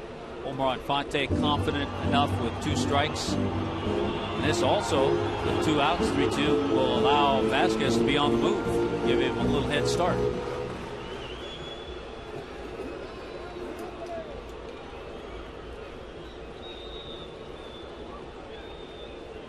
Javi is the best runner of the pitchers. Line drive to center field, base hit. Vasquez turns second on his way to third. He stumbled, but stays on his feet. Well, you're right about that. Most of the pitchers on the Marlins staff would not go first to third on that, especially with 2 out. Javi was really motoring, got a good jump, 3-2, 2 outs. Saw that the center fielder, Fowler's deep enough. And a nice swing by Infante, by the way. And then watch the turn of Javi. Loses his footing a little bit as he rounds the bag. Right there. A little bit, but he maintains his balance and doesn't even have to slide. In a spot where the Marlins, say late in the ballgame or in extra innings, need a pinch runner. He's your pinch runner. He's the guy. Yeah. Edwin has already told us that.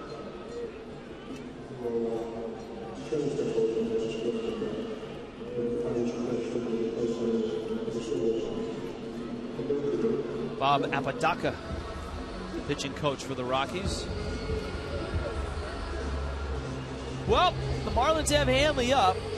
Hanley is 0 for 2, and he's 0 for 6 in the series. And to go back a little further, he's 0 for his last 11, so he is due. His average is right at an even 200. 1 for 15 on the homestand. But he's had good numbers coming into this game against Hamill.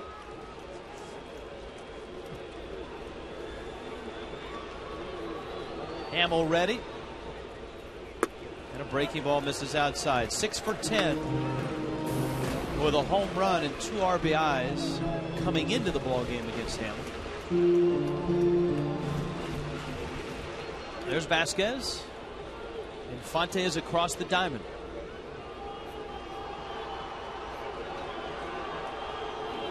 Hanley drove one in the gap in the right center for a fly ball out his last time up. And he takes a big swing and a miss.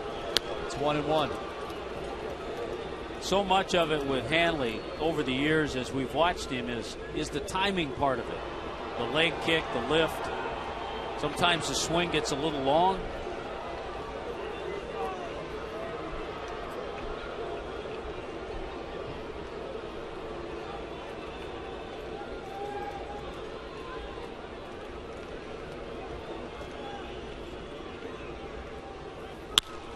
Ground ball sharply hit. Wigginton loads up. Makes a nice throw across in time. So Hanley bounces out. Hamill holds the line, and it's 1-1 still.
are. All right. Raul's working tonight.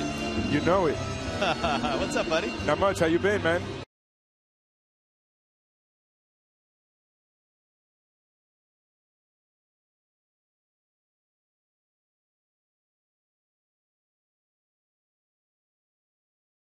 Y es presentado por KFC. Bueno, our amigos Raul y Cookie. ¿Cómo están? Duelo de lanzadores, Rich and Tommy. Hey, I need to ask Cookie this because it's a serious question. Cookie, what do you see in Hanley Ramirez, his struggles? Well, it seems, I think, that he's taking his hitting into the field, number one, and then thinking about all of the things, trying to go to right field instead of having his swing like he did last year. He's not being aggressive enough, I believe, what I've seen so far of him. And the way he plays right now, you can see that he's not the same Ramirez that we always, expect of him.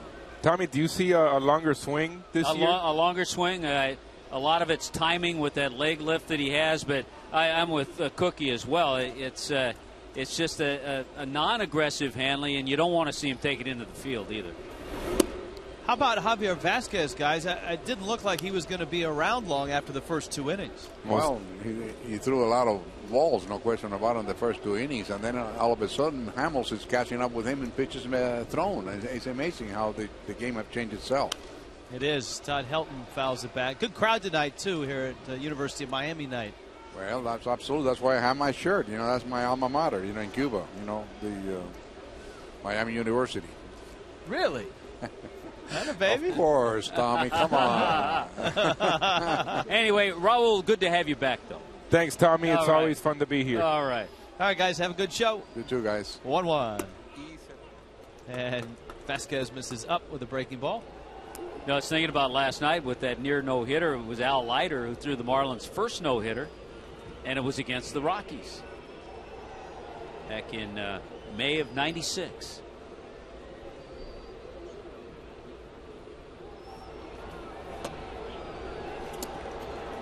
Vasquez misses outside with a breaking ball, and it's 3-1.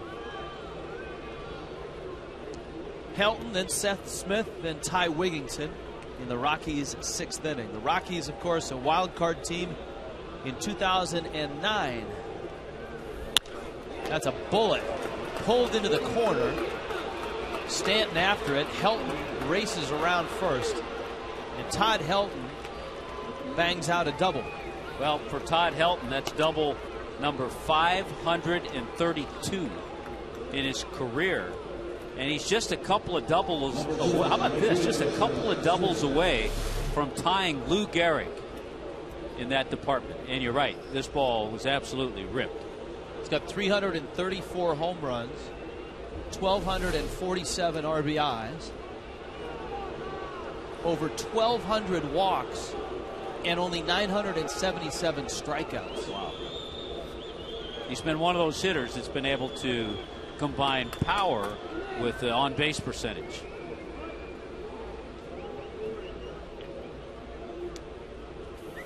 Smith to left field. That's hit well. Bonifacio going back, and it's over his head. Helton got a late start. Bonifacio up with it, and Helton will be held at third. Bonifacio's route was not a clean one, and I think that fooled Helton at second. That bullpen starts to get busy. Remember, Vasquez on the bases a long time last inning. You're right, this ball gets over the head of Bonifacio. Helton not sure. Not too often do you see a guy hit a double with a man on second and the runner doesn't score, but there's nobody out for the Rockies, so they're in pretty good shape. Rich Dower, the third base coach, calming down Helton as Ryan Webb loosens up. Here comes Randy St. Clair with Webb getting loose. And Vasquez giving up a couple of extra base hits.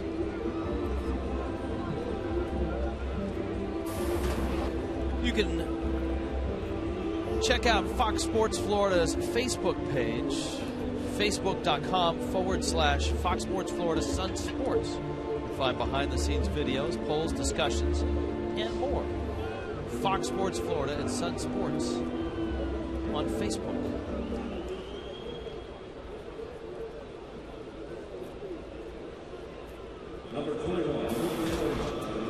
So Wigginton, a guy who had clobbered the Marlins in his career and hit especially well, over 350 in this ballpark coming into the series, stands in. He's 0 for 5 in the series.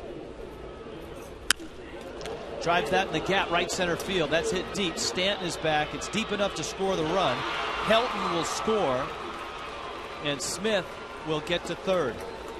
So Wigginton breaks the tie, drives in the run, and the catcher, Jose Morales, is coming up.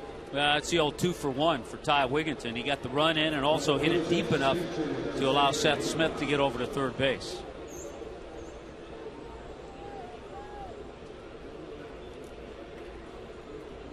Now you got Morales, who was 0 for 2.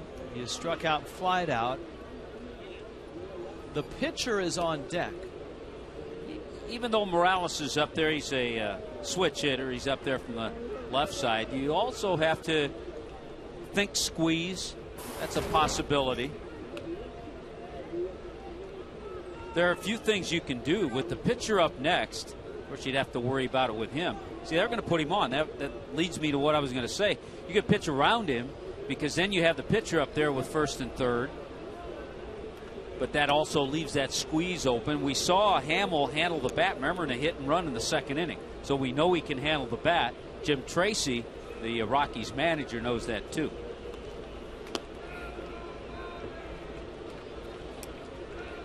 And I guess the question will it be Webb that pitches to Hamill, or will it be Vasquez who pitches to Hamill? Webb, who would probably be tougher to bunt.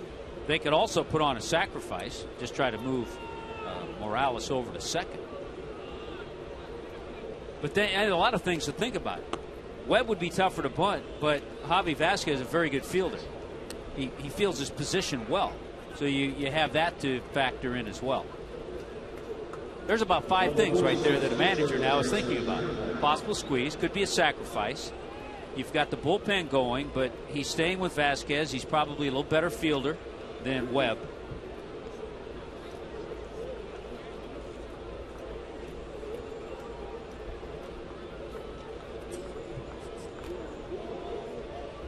Hamill is a career 112 hitter, has bounced out and struck out. If you get a bad sacrifice attempt, you could get an inning-ending double play. Squeezes on, drops it down, and it's perfect. And the Rockies execute. And it's 3-1. Well, there was that one possibility of a squeeze. And pulled off to perfection. Rockies do it on the first pitch. It was a curveball. And Hamill dropped it down nicely.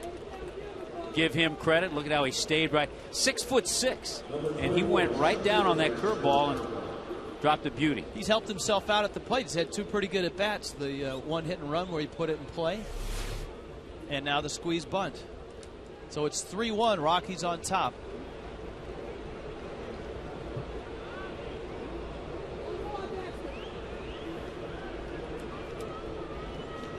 Fowler. Bonifacio races over.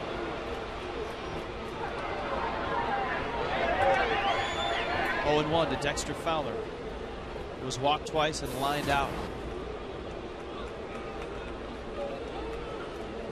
So back-to-back doubles. Helton and Smith. Ty Wigginton. A sacrifice fly to make it 2-1, and the squeeze bunt by Hamill. There's Morales. Another part we haven't talked about too much, the nice squeeze that Anibal Sanchez dropped down last night.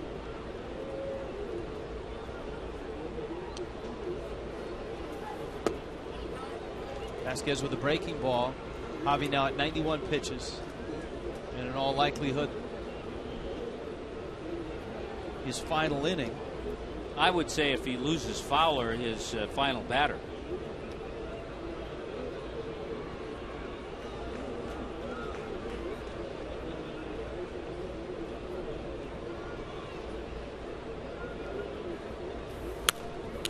That one fouled back, and it's 1-2. The Padres actually have a run against the Phillies. 1-0 San Diego in the bottom of the second. 3-game series, they were scoreless in the first 2 games. The Pirates are beating Washington 5-1. That's in the second.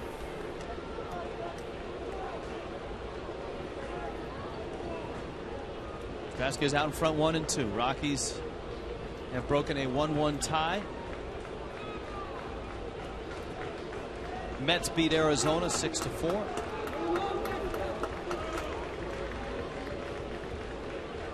Told you that the Braves came from behind to beat the Giants 5-2.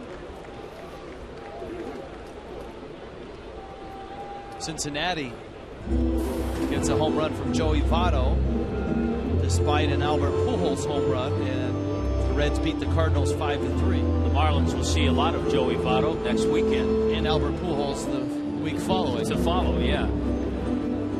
And they'll see plenty of Matt Holliday with those Cardinals as well. And the big Puma. See where the Cardinals changed closers. No longer is it Ryan Franklin. Last couple of saves have gone to Mitchell Boggs.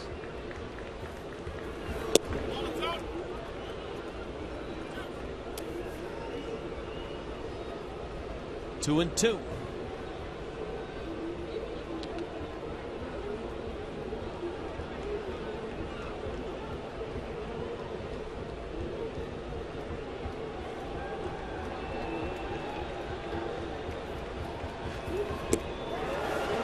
Got him with a breaking ball that was in the dirt. But the Rockies put 2 on the board and have a 3-1 lead.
Love the Mermaids. Always fun to come to the ballpark. And wait a minute. Who's that? It's Perry Hill, honorary mermaid.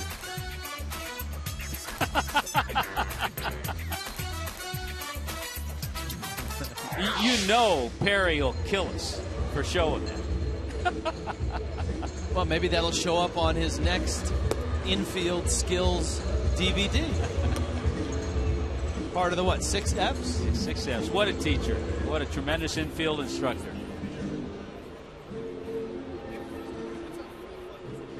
He was just freestyling. Funky freestyling. What are these 6 Fs of infield play? Footwork? Feet, field, footwork. Follow. Funnel.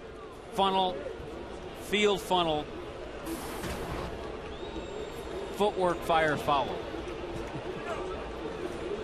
I think I got that in the correct order. As long as you get the out, he'd be happy.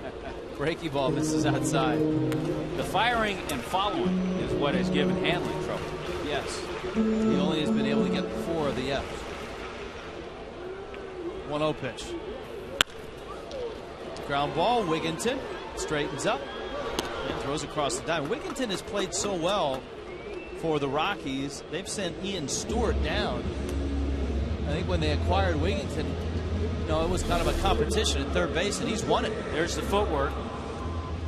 the funnel, the feet to get himself, replace the feet, the fire, and a little bit of the follow.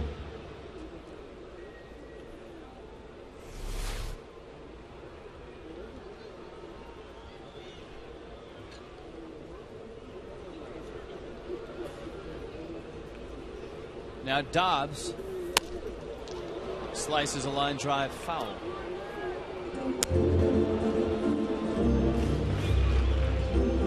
Jim Wright, the bullpen coach down there, with a nice play.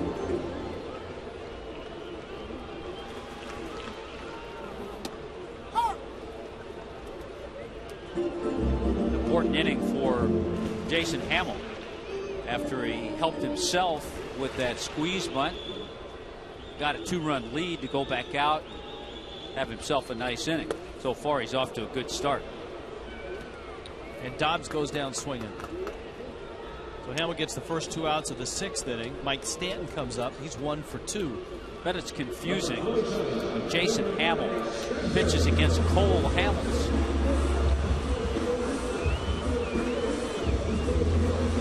I bet it is.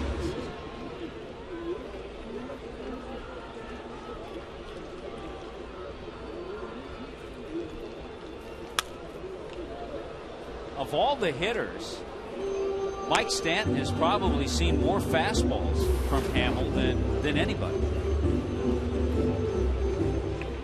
Which is a bit of a surprise.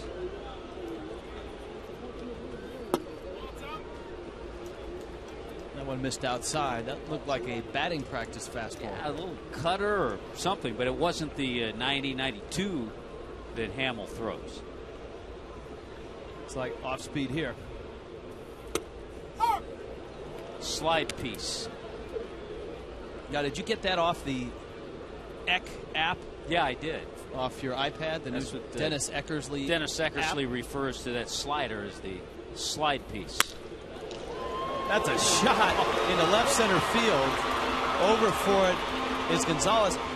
When that ball first left the, I thought it would be a routine play for Tulowitzki, but he hit it so hard.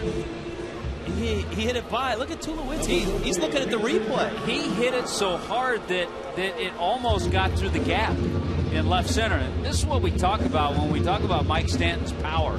It's not just power for home runs. If that ball got by Tulowitzki, he can't believe it. And look at that. If not for a good hustling left fielder, Carlos Gonzalez, that ball gets through the gap. So Stanton's at first. Here's Buck. His third look at Jason Hamill.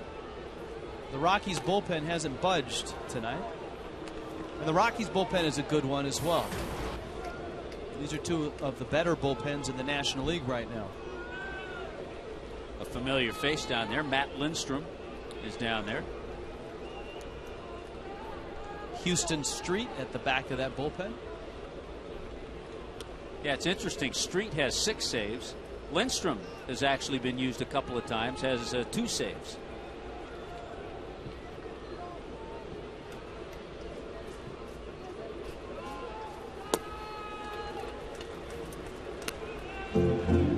There is Street and Lindy.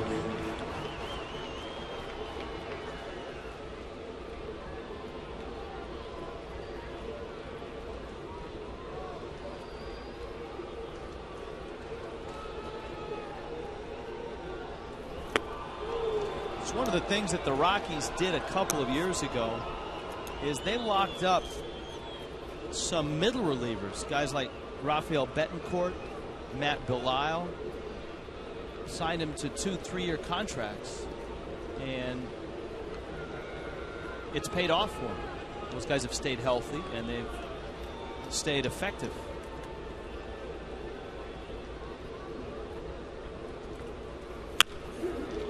Buck a tapper foul. In contrast to Mike Stanton having seen a lot of fastballs, John Buck has seen a lot of the Hamill slider. What else is on that Eck app? What other do you have? A walk-off piece is something that Eck. Walk-off. He talks about tired moss. What's tired moss? Bad hair. Guy who has bad hair. Now he has a couple names for money. Glue, iron. And these are all terms that he uses on pre- and post-game shows for the Red Sox. The term walk-off is something that Dennis Eckersley started. A walk-off piece. Yeah, that was what he called it. And the ironic thing is he gave up the mother of all walk-offs to Kirk Gibson.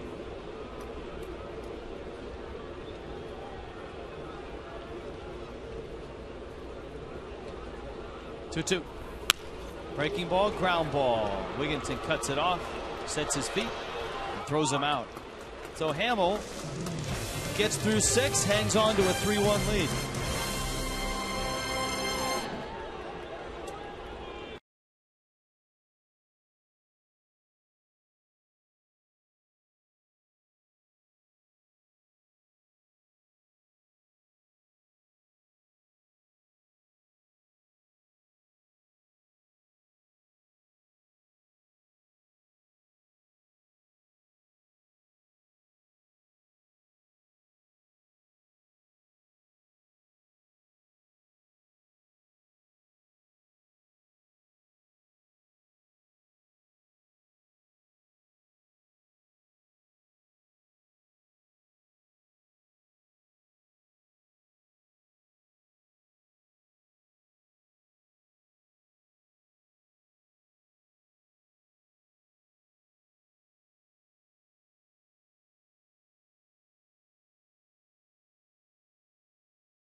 Nissan Road ahead. Look no further than tomorrow at 12:30 for Marlins Live, and get you ready for a matchup of two of the best in the business, Ubaldo Jimenez and Josh Johnson.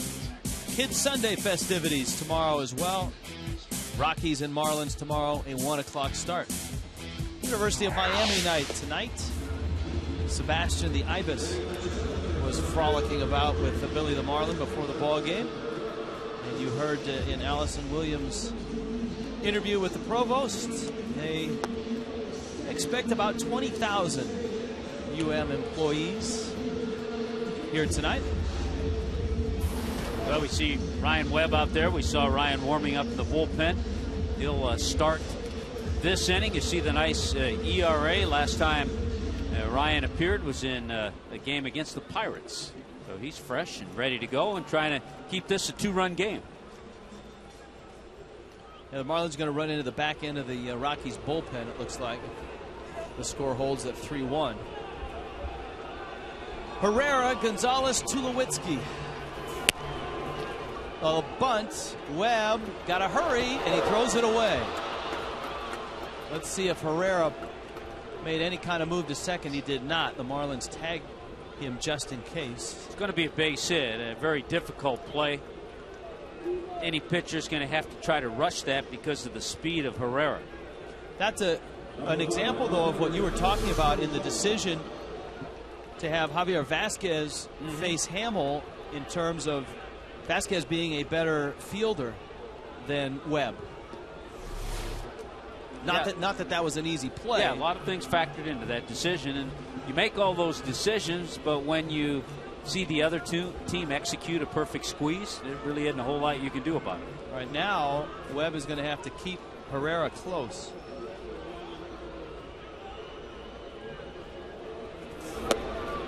Now he's got the meat of the order for the Rockies.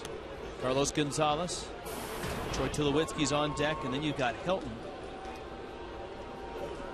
Rockies have 5 hits. They had just 1 hit into the 5th inning. Of course, one hit all last night.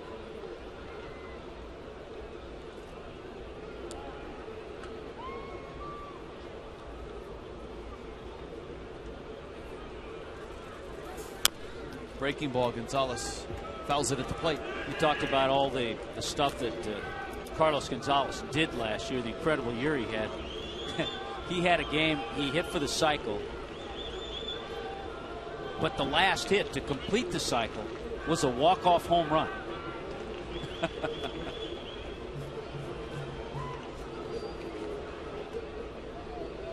I wonder if that has ever happened before. So that's a walk-off cycle piece. I mean, hitting for the cycle is about as rare as a no-hitter, isn't it? I mean, in terms of number of times it's happened, they're close. But hitting a walk-off homer to finish the cycle? To finish the cycle. Yeah, you're right. We need the crack staff to swing into action. Or we'll make a quick trip to the Rockies television booth between innings. Ground ball might be 2. Nice hop up for Infante. Hanley's turn on the money. Marlins get the double play. And we check in with Allison Williams. Rich, the Rockies at 13-6 have one of the best records in baseball, but this is kind of unusual for Colorado, where they're used to very rocky springs. They haven't finished above 500 on the month of April since 2006. In fact, in the past 4 seasons, their win percentage is second to last. But this year, they're playing much better. Maybe one reason, they have a new spring training facility. They built a new state-of-the-art facility in Scottsdale. They left Tucson, where they were for years. So they were a lot closer to the other Cactus League teams. I asked manager Jim Tracy how big of a difference he thinks that made. He said it was huge. It was less traveling, more practicing, and they saw more games with more of their veterans against other teams' real squads instead of taxi squads. He said there's no question in his mind having that new spring training facility made a huge difference in their start this year. Rich? Thank you, Allison. Yeah, he was pretty emphatic about that, talking to the media before the ball game. Tommy, the crack staff can stand down. A mere glance into the deep into the recesses of the Rockies media guide finds that only 4 other players in Major League history have hit a game-ending homer while hitting for the cycle. Ken Boyer, it's a great name, Cesar Tovar, Dwight Evans, and how about this? George Brett. Wow. Brett's was the only one of the 4 that did not complete the cycle. So Brett apparently had already homered, had already hit for the cycle. He had a big night.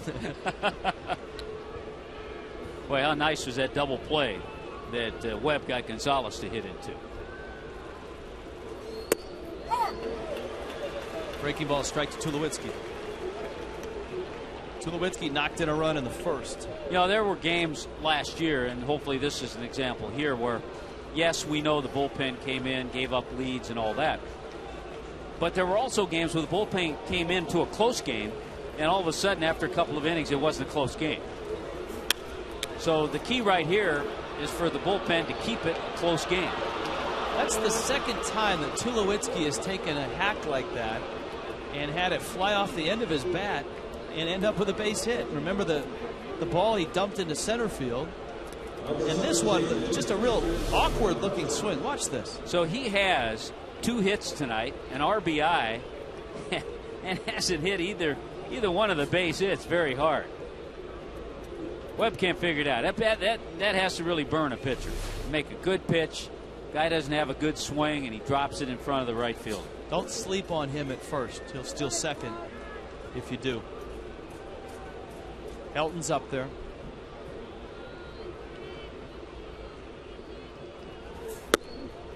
And Webb pours in a fastball at 94 miles an hour for a strike.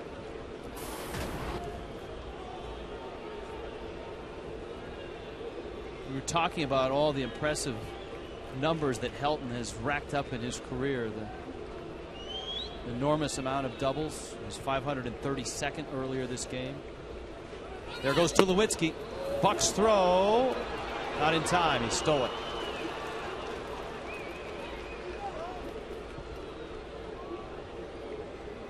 The numbers that Helton has amassed are Hall of Fame,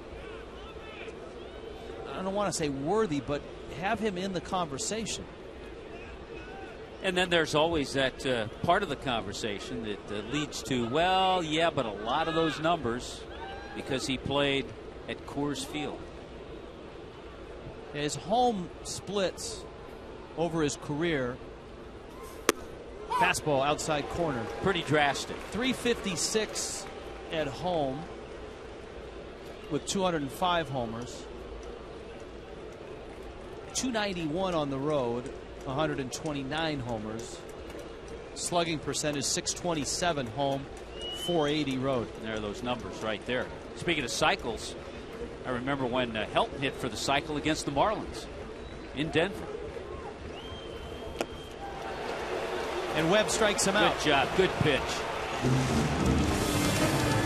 7th inning stretch, 3-1 Rockies.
Our game summary. Well, in the first inning, a couple of walks and then a little bloop off the bat of Troy Tulowitzki, and the Rockies had the lead 1-0.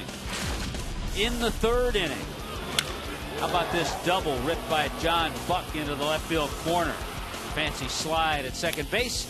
Chris Coughlin cashes in on the Buck, and Buck comes in to score from third on the sac fly. How about Ty Wigginton? He hits a sac fly deep into right field. Helton scores, and then a squeeze. Perfectly executed. The Rockies scored 2 in that inning to take a 3-1 lead. And Hamill is back out there. And Emilio Bonifacio is leading it off in the bottom of the 7th. Bonifacio, Vasquez, or rather a Webb spot, and then Coughlin. And obviously a pinch hitting opportunity. 1-1. Marlins looking for a base runner. Bonifacio has a single, and he tried to bunt for a hit back in the 5th, and he hit a sharp line drive on the bunt attempt to the third baseman, Ty Wigginton. And there's Lindstrom and Reynolds. There's Scott Cousins in the on-deck circle.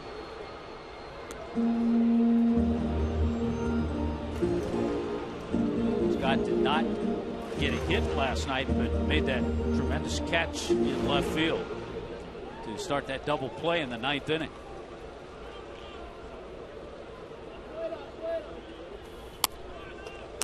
Fastball up.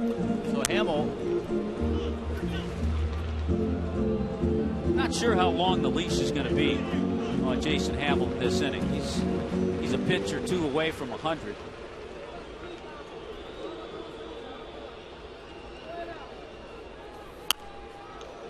That one fouled out of play.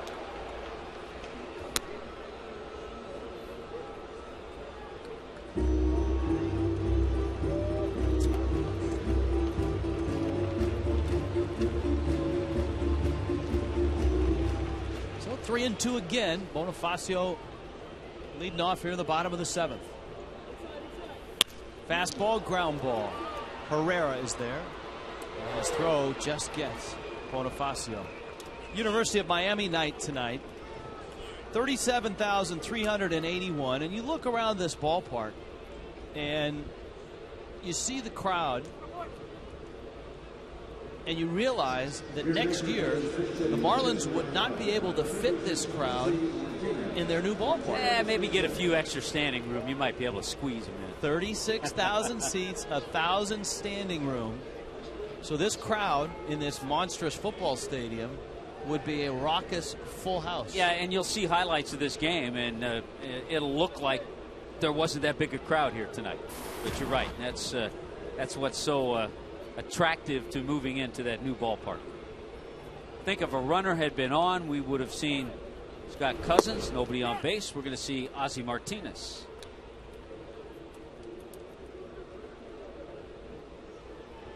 So Ozzie gets the at bat.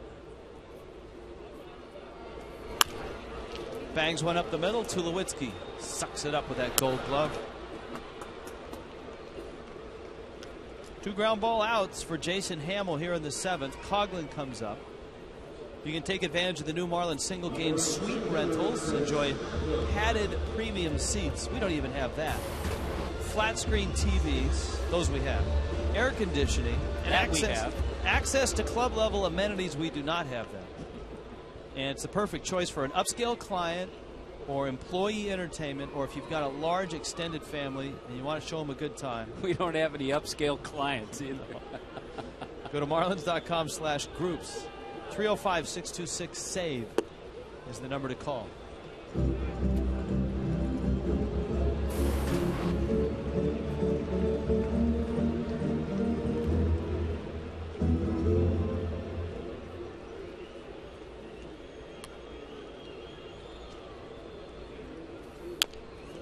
Coughlin, a little tapper, and it's a foul ball. And so Chris is going to have to come back. 0 for 2 night with a sacrifice fly. Coughlin continues to rehab the right shoulder, try to strengthen it. Yeah, he was telling me today actually that it's feeling better. He said certainly the off day he got the other day, that helps, and so I think we'll see that every once in a while. But he's rounded into pretty good shape, and he's gotten off to a good start. Hamill has him 0-2.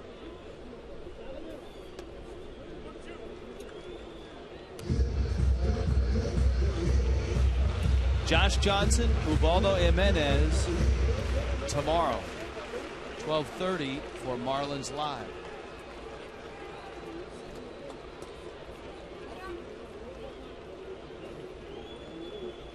Josh Johnson always so good in this ballpark, especially.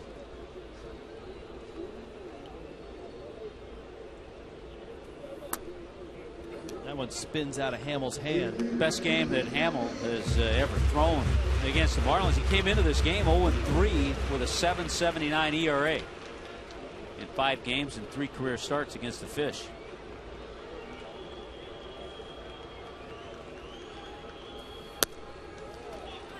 That pitch misses outside. Of course, Anibal Sanchez took a no-hitter into the 9th inning last night. Josh Johnson has taken a no-hitter into the 5th, the 7th, and the 8th in 3 separate games this year. Coughlin laces that one down the right field line. Into the corner it goes. Coughlin racing around for second. Into the corner, and after it there is Smith. Coughlin is digging for third, and he's got himself a triple. It was a long run for Seth Smith. The outfield was shifted towards left center for Coughlin. Good job by Chris Coughlin. A little floater up there, breaking ball that stayed up, and he hammers it into that corner. And you're right, you kind of defend Coughlin, you bunch him in the outfield, in the gaps. So because of that, Smith way off the line. Cox a couple of looks over his shoulder. About 5-6 steps before he got to second base, he knew he was going to have himself a triple. We told you at the back end of the Rockies bullpen is pretty good, and Jim Tracy's going to go there now. Omar Infante had seen Hamill 3 times. He'd hit the ball hard against him twice. 1 for 3 against him. And so Tracy, the third-year skipper, going to ask for the ball. Hamill exits. Going to the bullpen. Marooney called to the pen. You need a car, truck or van. Leave him a call. Marooney!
Game, Rockies on top, but the Marlins have an opportunity to chip away at that lead right now. Familiar face and a familiar arm to Marlin fans. Matt Lindstrom comes out of the pen.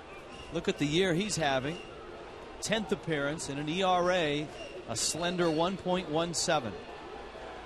Last year, 23 saves with the Astros, but an ERA close to 4.5. And a guy who can certainly light up the gun. You see that 97 on his first pitch to Omar Infante. Yeah, he told me today he still has that fastball and slider. He's got a little different grip, he said, on his changeup that he's been using. Coughlin at third. There's a strike. To which Omar Infante thinks it doesn't have to be.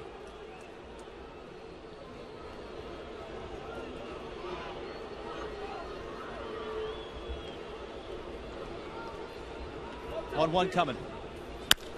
Infante drives it center field deep. Back goes Fowler, and he's there. 405 feet from home plate. Infante's fly ball dies in the glove of Dexter Fowler.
Big out by Matt Lindstrom. Earlier we asked him about coming back and facing his old team.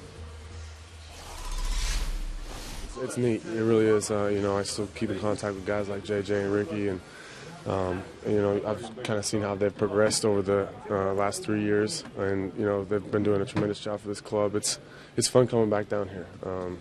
I enjoy it. It's a good place to play baseball, and I was really grateful for the opportunity the Marlins gave me. Class act, good guy, and Matt Lindstrom gets a big out, even though it was a 405-foot out. And Infante hit it well. An out nonetheless. Seth Smith against Brian Sanchez as the 8th begins.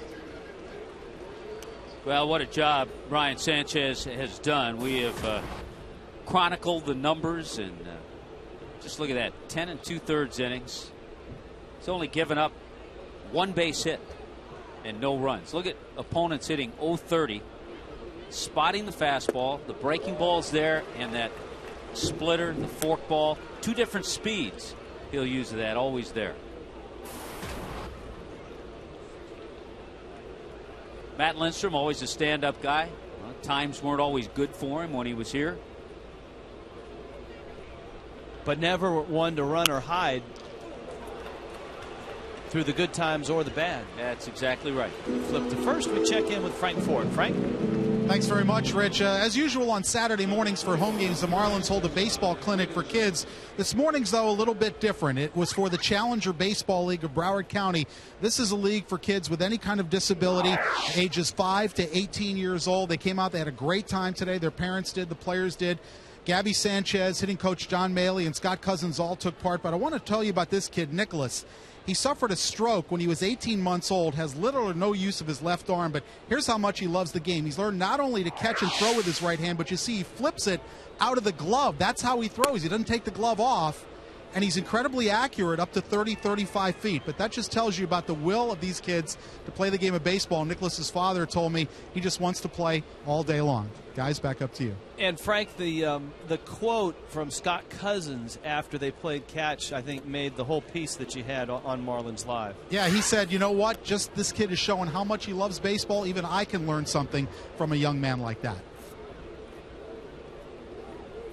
Look at that. I mean, it's incredible. He was right on the money. He was throwing strikes to Scott Cousins every time he threw the ball. It was great. Hey, say hi to Sanchez. Yeah, Sanchez playing with me here. But, of course, I guess after you throw a one-hitter, you can do anything you want. You've got carte blanche, right?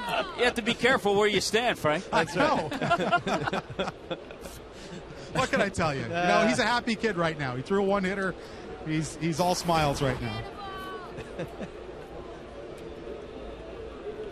Wigginton now, a big at bat in the 6th inning with runners at 2nd and 3rd in a tie game. He hit a ball deep in the gap to right center that drove in a run, and it moved Seth Smith from 2nd to 3rd. He would score on a squeeze bunt, and so Wigginton with a very productive out that has helped the Rockies to a 3-1 lead. Seeing that youngster throw, I just thinking back at the way Jim Abbott used to pitch and the success he had. Pitched a no-hitter.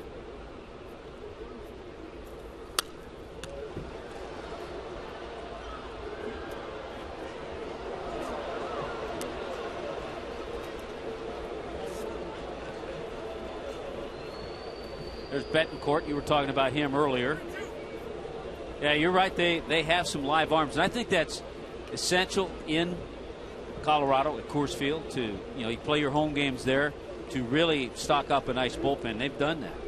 3-2 pitch. And it's fouled back. Yeah, they made that investment, not necessarily in the rock star closer, though they have signed Houston Street to a long-term deal. But as we talked about, the middle relief has been good for the Rockies. And a very solid pitching coach in Bob Apodaca. Lindstrom is actually signed through 2012. He's got a 2-year deal. That is a major league pop-up. And Buck squeezes it. This copyrighted telecast is presented by the authority of the Florida Marlins, may not be reproduced or retransmitted in any form And the accounts and descriptions of this game may not be disseminated without the express written consent of the Marlins.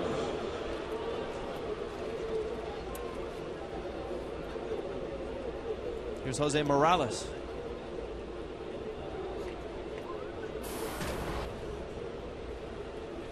So far, the bullpen doing their job, keeping the score a 2-run lead for the Rockies and allowing the Marlins to get back in it. Marlins made the decision with Smith at third and 1 out in the 6th inning after the Wigington sacrifice fly to intentionally walk Morales, putting runners at first and third, and Jason Hamill, the pitcher, on the first pitch of his at bat, dropped down a squeeze bunt. That was one of those scenarios we kind of laid out the 4 or 5 options that Edwin had in either pitching to Morales, being alive for a bunt from Morales if you did pitch to him, or putting him on, and then thinking about the squeeze also with Hamill up there. And on the first pitch, there's a breaking ball. It was down. It was a pretty good pitch. Hamill dropped down a beautiful squeeze. Give him credit. Randy Choate, Edward Mujica in the bullpen. Little ground ball. Gabby has it, and he'll take it himself to the bag. So the bullpen's been good as usual. Scoreless innings from Webb and from Sanchez. Still it's 3-1 Rockies.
Top of the Marlins, our Toyota trend.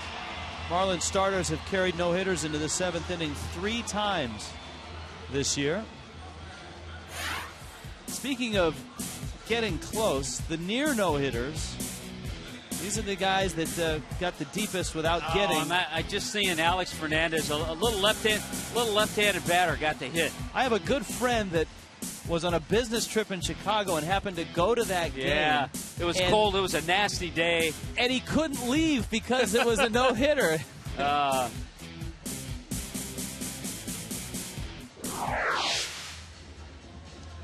Chewy, I don't think he's ever had a no-hitter. I don't think he's had a good cleaning in a while either.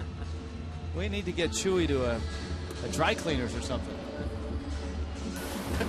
Rafael Betancourt comes out of the Rockies bullpen.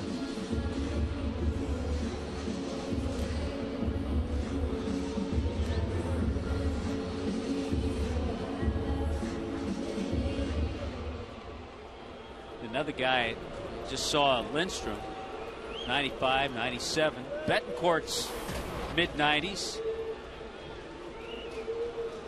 Got them all. Curve, a slider, a change.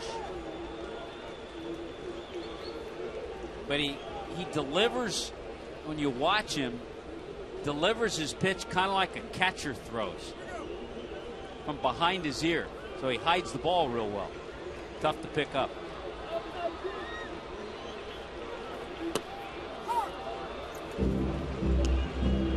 It was the a term for that some pitching coaches use, a short arm it? Short arm, yeah.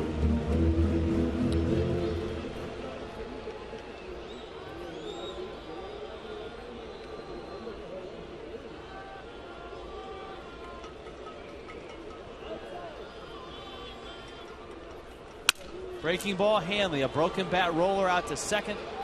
And Hanley Ramirez tonight is 0 for 4.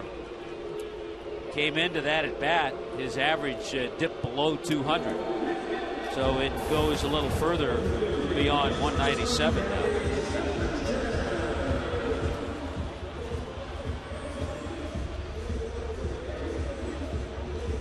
Here is Gabby. Well, Betancourt's one of those guys that when he first signed as a professional, he was not a pitcher. He was a middle infielder in the Red Sox organization.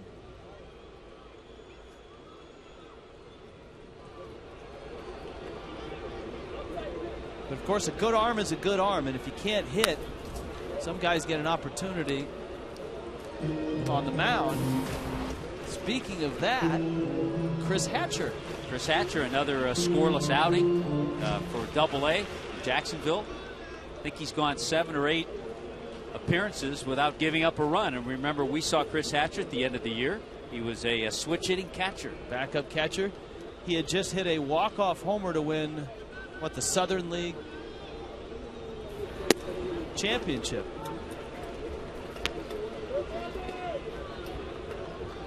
Betancourt misses outside.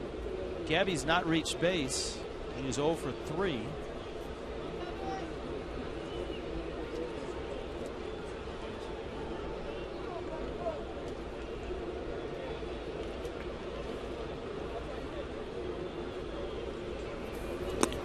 Breaking ball in the dirt. It's 2-1.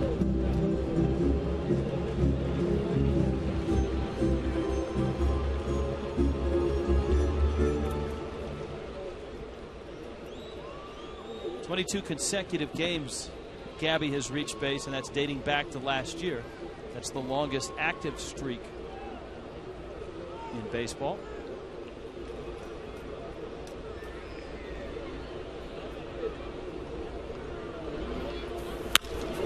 And he hits it on a hop. Tulowitzki, oh man, he makes it look so easy.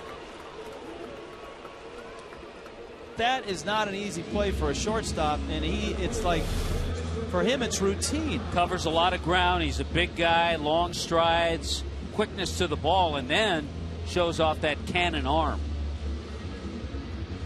All done in Exmo. Yeah, it's not like the throw is perfect or anything. Yeah, no. Look at that. Talking about streaks, we'll see a guy, see if he still has it going. Andre Ethier got a base hit today for the Dodgers against the Cubs in Chicago. Now has a 20-game hitting streak. Here's Dobbs now, who has struck out twice and walked. This is the type of guy Dobbs is used to facing late in a ball game.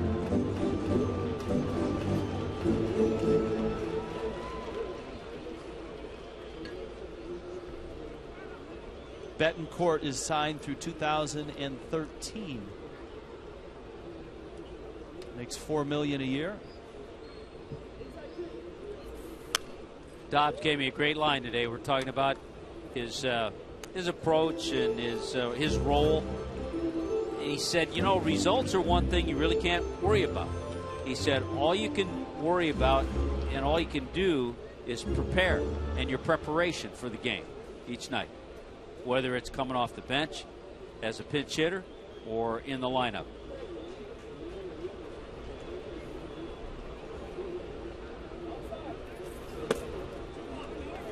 Changeup is low. It's 2-1.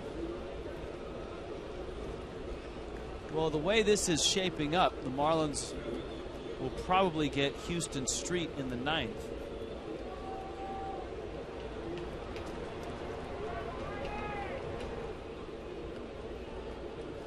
It's one of the downsides of having Dobbs in the starting lineup is that you lose that lefty bat as a pinch hitter late in the game.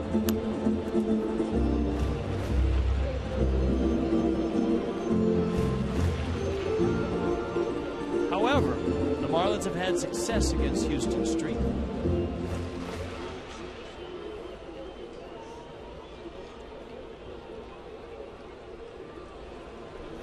Donnie Murphy hit that walk-off against Street. Had one against Street, had one against Billy Wagner. Here's the 2-2. That one's fouled back. Now, the walk-off against Houston Street came on the only start last year against the Marlins by Ubaldo Jimenez. That was July 19th. Jimenez would go 5 1/3. The Marlins put 6 on the board against him. But, of course, the Rockies were scoring a bunch. Murphy hit it in the 9th, a 2-run homer to win the game. He hit the bleep out of it. Here's the 2-2. It's fouled out of play.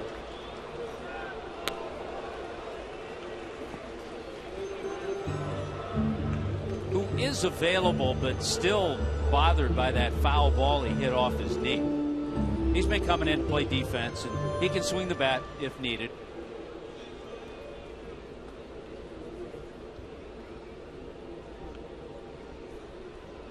Remember, Scott Cousins is available. He came up on deck and was replaced by Ozzie Martinez.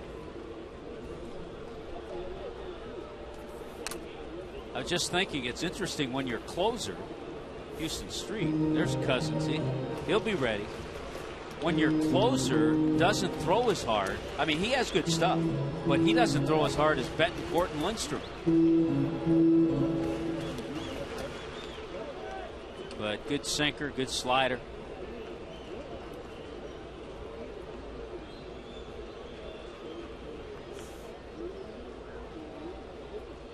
Dobbs hanging in there right now against a good reliever, Rafael Betancourt.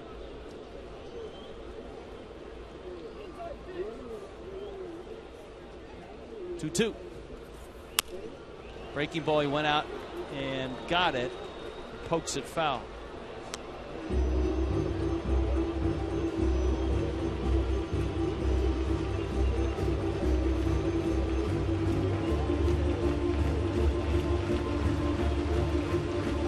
Betancourt, a nice run with the Cleveland Indians. How about the run the Indians are having right now? 13-6 record. 13-7. I think they lost to the Twins today. 2-2.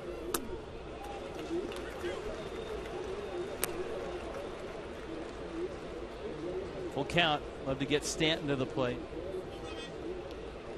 In 2007, Betancourt was 5-1 with a 1.47 ERA, 68 appearances.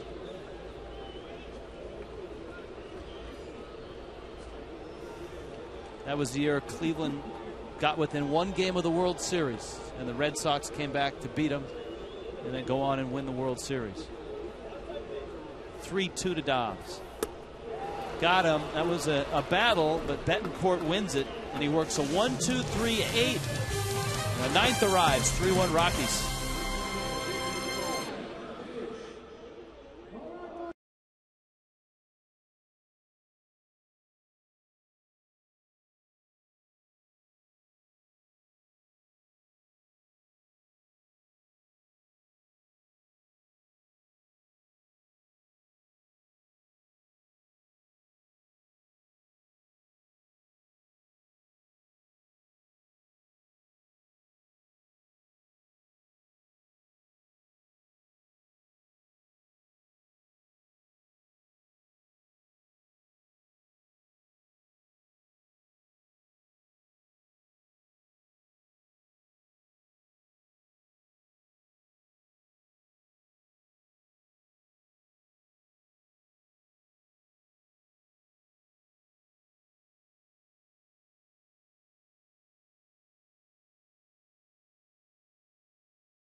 Ninth inning has arrived, 3-1 Rockies. We started with Allison Williams. Allie?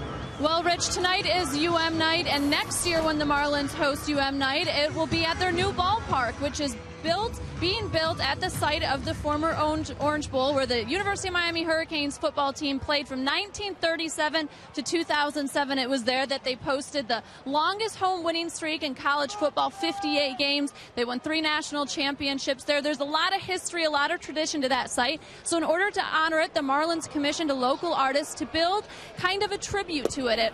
It'll be the large green letters, very similar to the ones that used to say Miami Orange Bowl, all spelled out there, positioned in different ways, because the Marlins felt it was necessary to show their respect to the site of the Orange Bowl. And remember, they have some history themselves as well at that site. That's where the Miami Marlins, the minor league baseball team, used to play. So it's a place with a lot of tradition and a lot of great memories for UM fans. I was there a lot during my college days, and it was a great old grungy stadium, but we loved it at the U, and it'll be nice to see a beautiful park there in the future. Rich? All right, Allison, thank you. Here's Ryan Spilborghs making a pinch-hitting appearance. Pitcher spot here in the ninth. Top of the order comes next with Dexter Fowler and Jonathan Herrera. Not off to a good start, but Ryan Spilborghs over the years has been a tremendous pinch hitter. 48 pinch hits for a .327 pinch hit average.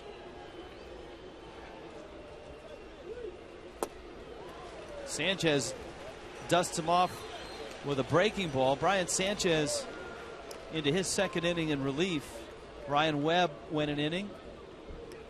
There is Houston Street getting ready.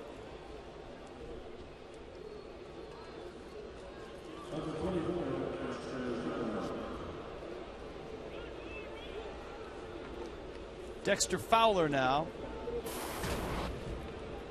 This was a Javier Vasquez start, and it didn't start well for Vasquez. He walked 2 in the first inning, including Fowler, gave up a run there. Walked 2 in the second, and a Hanley Ramirez error loaded the bases.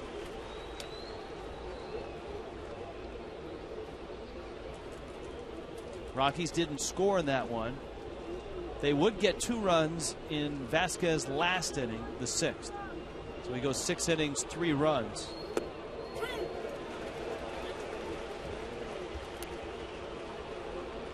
Oh, and 2.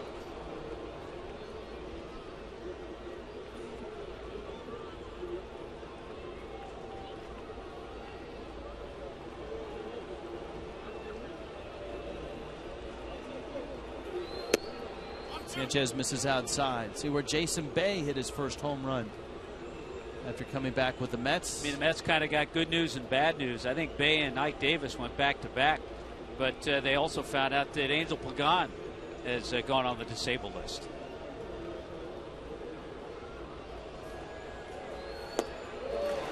Sanchez changing speed so well. He has struck out Spilborghs and Fowler. 2 hits yesterday. Doing more on defense. This was the play by Gabby Sanchez. And the flip to Javier Vasquez.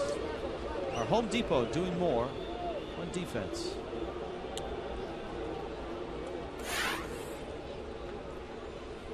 So it's Herrera now.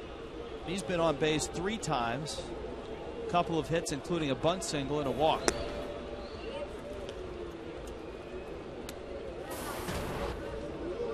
And Brian Sanchez, a terrific stretch right now out of Lamar University. And a great example of a pitcher who banged around a little bit, got to the big leagues with a couple of teams, the Nationals and the Phillies, never really dazzled at the big league level. Got a chance with the Marlins last year and took advantage. Yeah, he's worked at his craft. He's perfected it. He's able to just sneak a fastball every once in a while. Pitched before, fastball, missed with his forkball, and has mastered the art of control. And when you have that deception with the numerous pitches, control is going to help you go a long way. His chance came in 2009 with the Marlins. just over his glove. Hanley is on it. Quick throw in time. Marlins need a couple runs, and they'll have to go through Houston Street to get them.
On Fox Sports Florida, brought to you by Marooney. South Florida, when you need a car, truck, or van. Who are you going to call? 1-877-Marooney.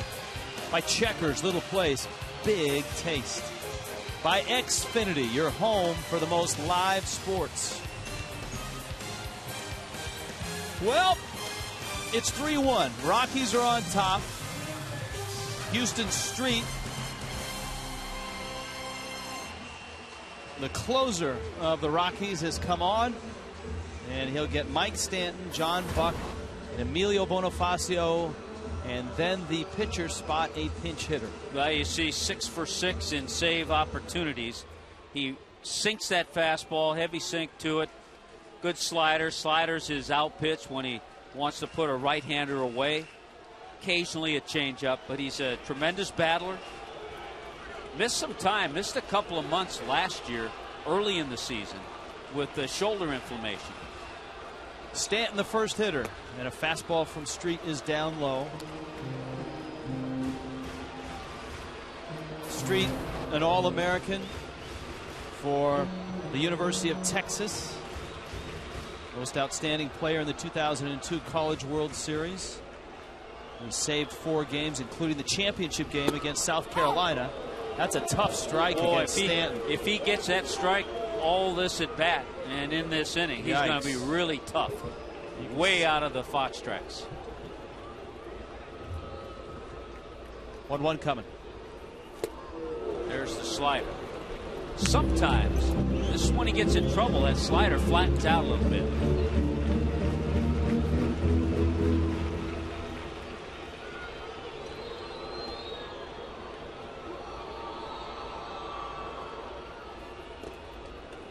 Street's father, a great quarterback at the University of Texas.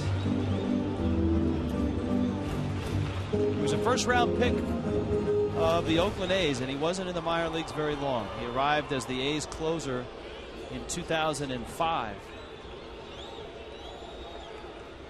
2-2. Struck him out. A backup slider that caught the corner. Boy, how important was that 1-0 pitch in the sequence? Then home plate umpire Dan Iasonia called a strike. Changes your thinking at the plate, and then Street drops in a beauty. The slider backed up, and it was a strike. It was in the zone. A tough pitch.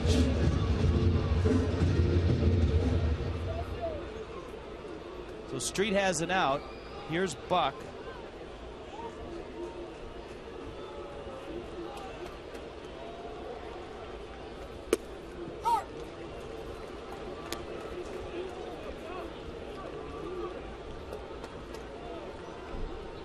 Buck in the ball game is doubled, struck out, bounced out.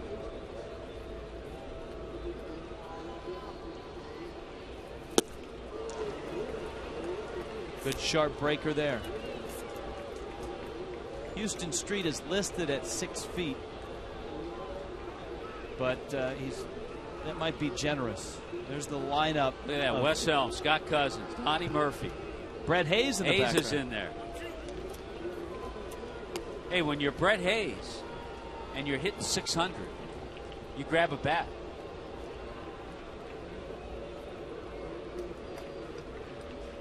Remember, it was Murphy that had the walk-off homer against Street last year. Buck hits a slow roller out to short. Tulowitzki.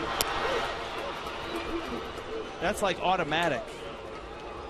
And there are 2 outs. And here's Bonifacio, and his job is to bring the next guy behind him to the plate.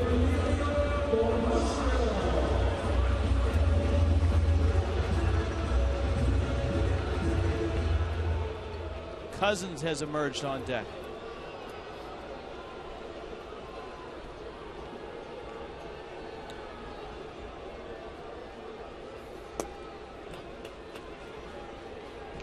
One to know.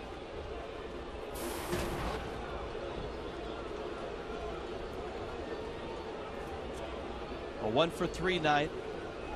3 for 7 in the series.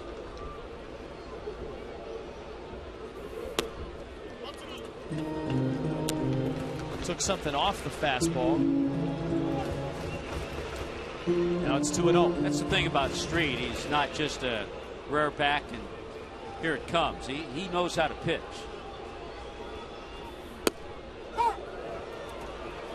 Two and one.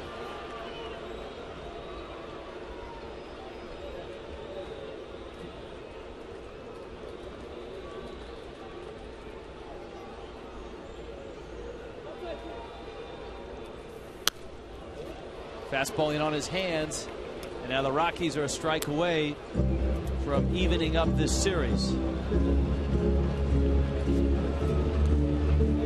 2-2 to Bonifacio.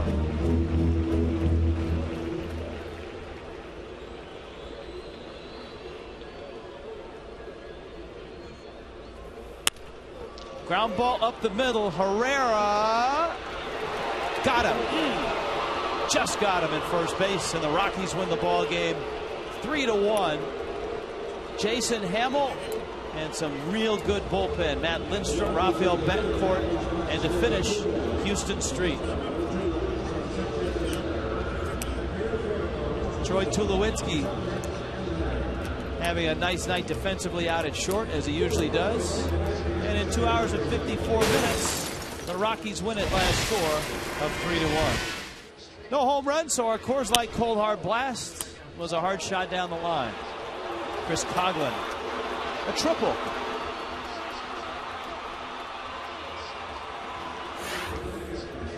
The story of this one, pitching for the Rockies. Just a little bit better tonight than the Marlins, as Jason Hamill beats Javier Vasquez. 3-1 the final. Marlins Live is next.